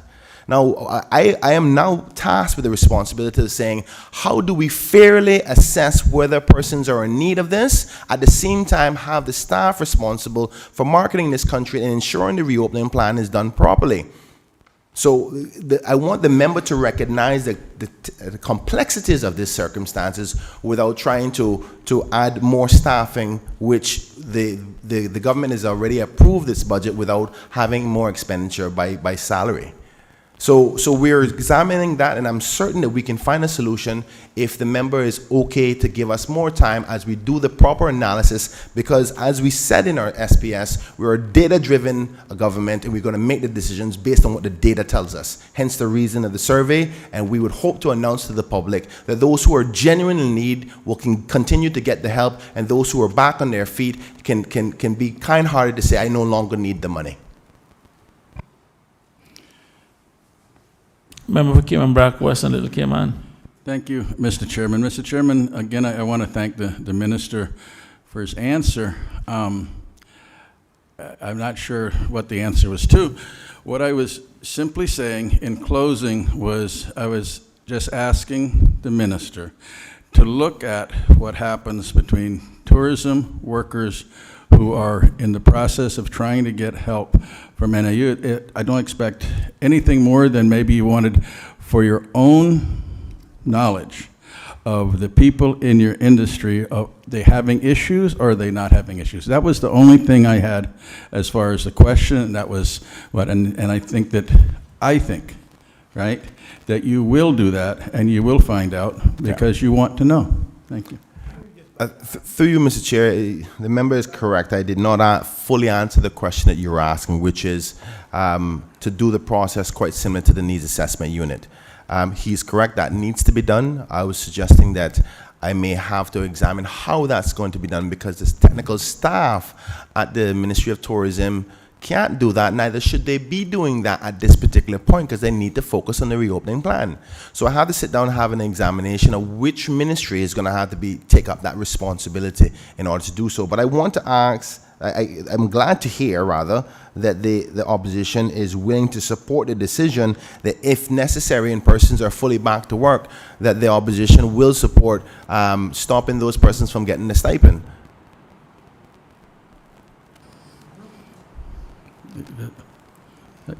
Yeah. Member for Cayman Brac, Western Little Cayman. Thank you, Mr. Chairman. Mr. Chairman, I think I made it quite clear to the minister that we understand and appreciate what he is doing as far as the survey and to people that are in the industry that are back at work and don't need the stipend. And I think that the rule for that would be if they are doing as well as they were doing before COVID. I would say they're back to where they are from a tourism standpoint. If you also find that they have repurposed themselves and took advantage of some of the skill set offerings and found another job in the construction industry, we're with you. We agree with you. If they have reskilled, retooled, and are making income for their family, and your survey finds that, that gives us even more room to increase the stipend to the ones that need. Then you're saying that you would support those persons who are about to work stop getting the stipend. Am I correct? Is that what I understood? All right, I think we have... Is that what I understood, yeah. Member? Member Cayman Brock, what's the... Through you, Mr. Chair, I believe that the minister understands that we're in support of what he outlined, that he was going to do to find out who was in need and who was not. So I'm assuming that if they're back at work and they're reskilled and making what they were before, they're not in need. I take that as a yes. Honourable Member for Red Bay. Mr. Chairman, just let me make this observation. There will be virtually no one in the tourism industry who was working in the tourism industry who currently makes from tourism the kind of income they made before they shut down, because there are virtually no tourists here. So I think what we are debating really is whether people who have, how many people there are who have gone out and found other jobs, who are making what they were making pre-COVID, as Minister Moses spoke about. So I don't think the numbers that we're talking about are great, because I move around this country and I go to many bars, restaurants, and I talk to the people as recently as last night. You know, most of those people their hours have been cut hugely. When you take a place like a company like the one that owns Grand Ole House, Lobster Pot, and the wharf is shut down. Why? Because there is not enough work for the staff. So all staff are getting significantly less hours to work. And because the amount of clientele they get is significantly down as well, they're not getting the gratuities that previously they did. So I think the point that I want to underline and to support Mr. Colonel on is that let's not take too long doing this, because there are real people out there who are really, really hurting. All of us are personally buying and giving out food cards, and we've been doing this for months and months and months. I do not believe that the members in the government side are immune to that and don't realize that as well. So let's not, worry too much about some of these technical things while our people starve. Mr. Chairman, that's Honourable Member for West Bay West. an observation. Mr. Chairman, some of what is being said, members are eager to make people know that they're on the ball. But it's not today, and it's not since COVID, that a huge number of people in this country, in spite of NAU assisting, meaning the government, but there is, and it's, as I said, not today, Mr. Chairman, but there has been for a long time a huge number of our people that are having a very tough time. I know how much I give. I know you all know, because you do it too. We don't get creative. We don't get out there and say so. At least not me, because that's not my style. That we give and we give and we give from our own pocket. We know, and there has to be some assessment. This is something that I campaigned on several times. There now needs a full assessment a fuller assessment than just sector, but if you can get some of the sector that we're talking about, that would be a great help. But a fuller assessment, Mr. Chairman, of what poverty levels exist and how much families. I know the number of young women that are coming to me and say, we can't make it. They wasn't in tourism. They weren't in tourism. Some of them wasn't even working. That's the problem. And now some of them is trying to, because I know they tried it with me, they're trying to harp into this thing of, I need to get something for tourism. Well, if you wasn't working there, you really can't expect to get it. But that just shows the level of poverty. People, young people with families, 2 and 3 children. I saw one couple of days ago, Mr. Chairman, 26 years old, 6 children. No husband. I said, well, where is the father? Well, I don't know where he is. We come to you because we live in your area. So, Mr. Chairman, I know you want me to go, but I could talk on this because this is social development. I could talk on this a long time, and I know it would be relevant except you would stop me. But yeah, tourism, but it's the same people that we're talking about. The same people that the member over there talked about for quite a long time, you should have stopped him, and the same one that the minister had to reply to. There needs to be a different assessment of the poverty levels in this country. And they can say, well, where you was all this time? I was speaker for 4 years and couldn't open my mouth. All right. This issue has been exhausted. I think everyone is in support. At this point, I'll take the vote. All those in favor of an additional $27,500,000 for TP67 Sports Cultural Tourism Programs Assistance, please say aye. Aye. All against, nay. The ayes have it. Honorable colleagues, at this point, we'll break for lunch and we'll be back in this thing 1:30 promptly. Mr. Chair, if you just would allow me, please, this leeway to say that as normally the stipend would be paid on the 15th of the month, as per previously. And I know there's a lot of people out there who've been calling to find out what's the deal with the payment for July.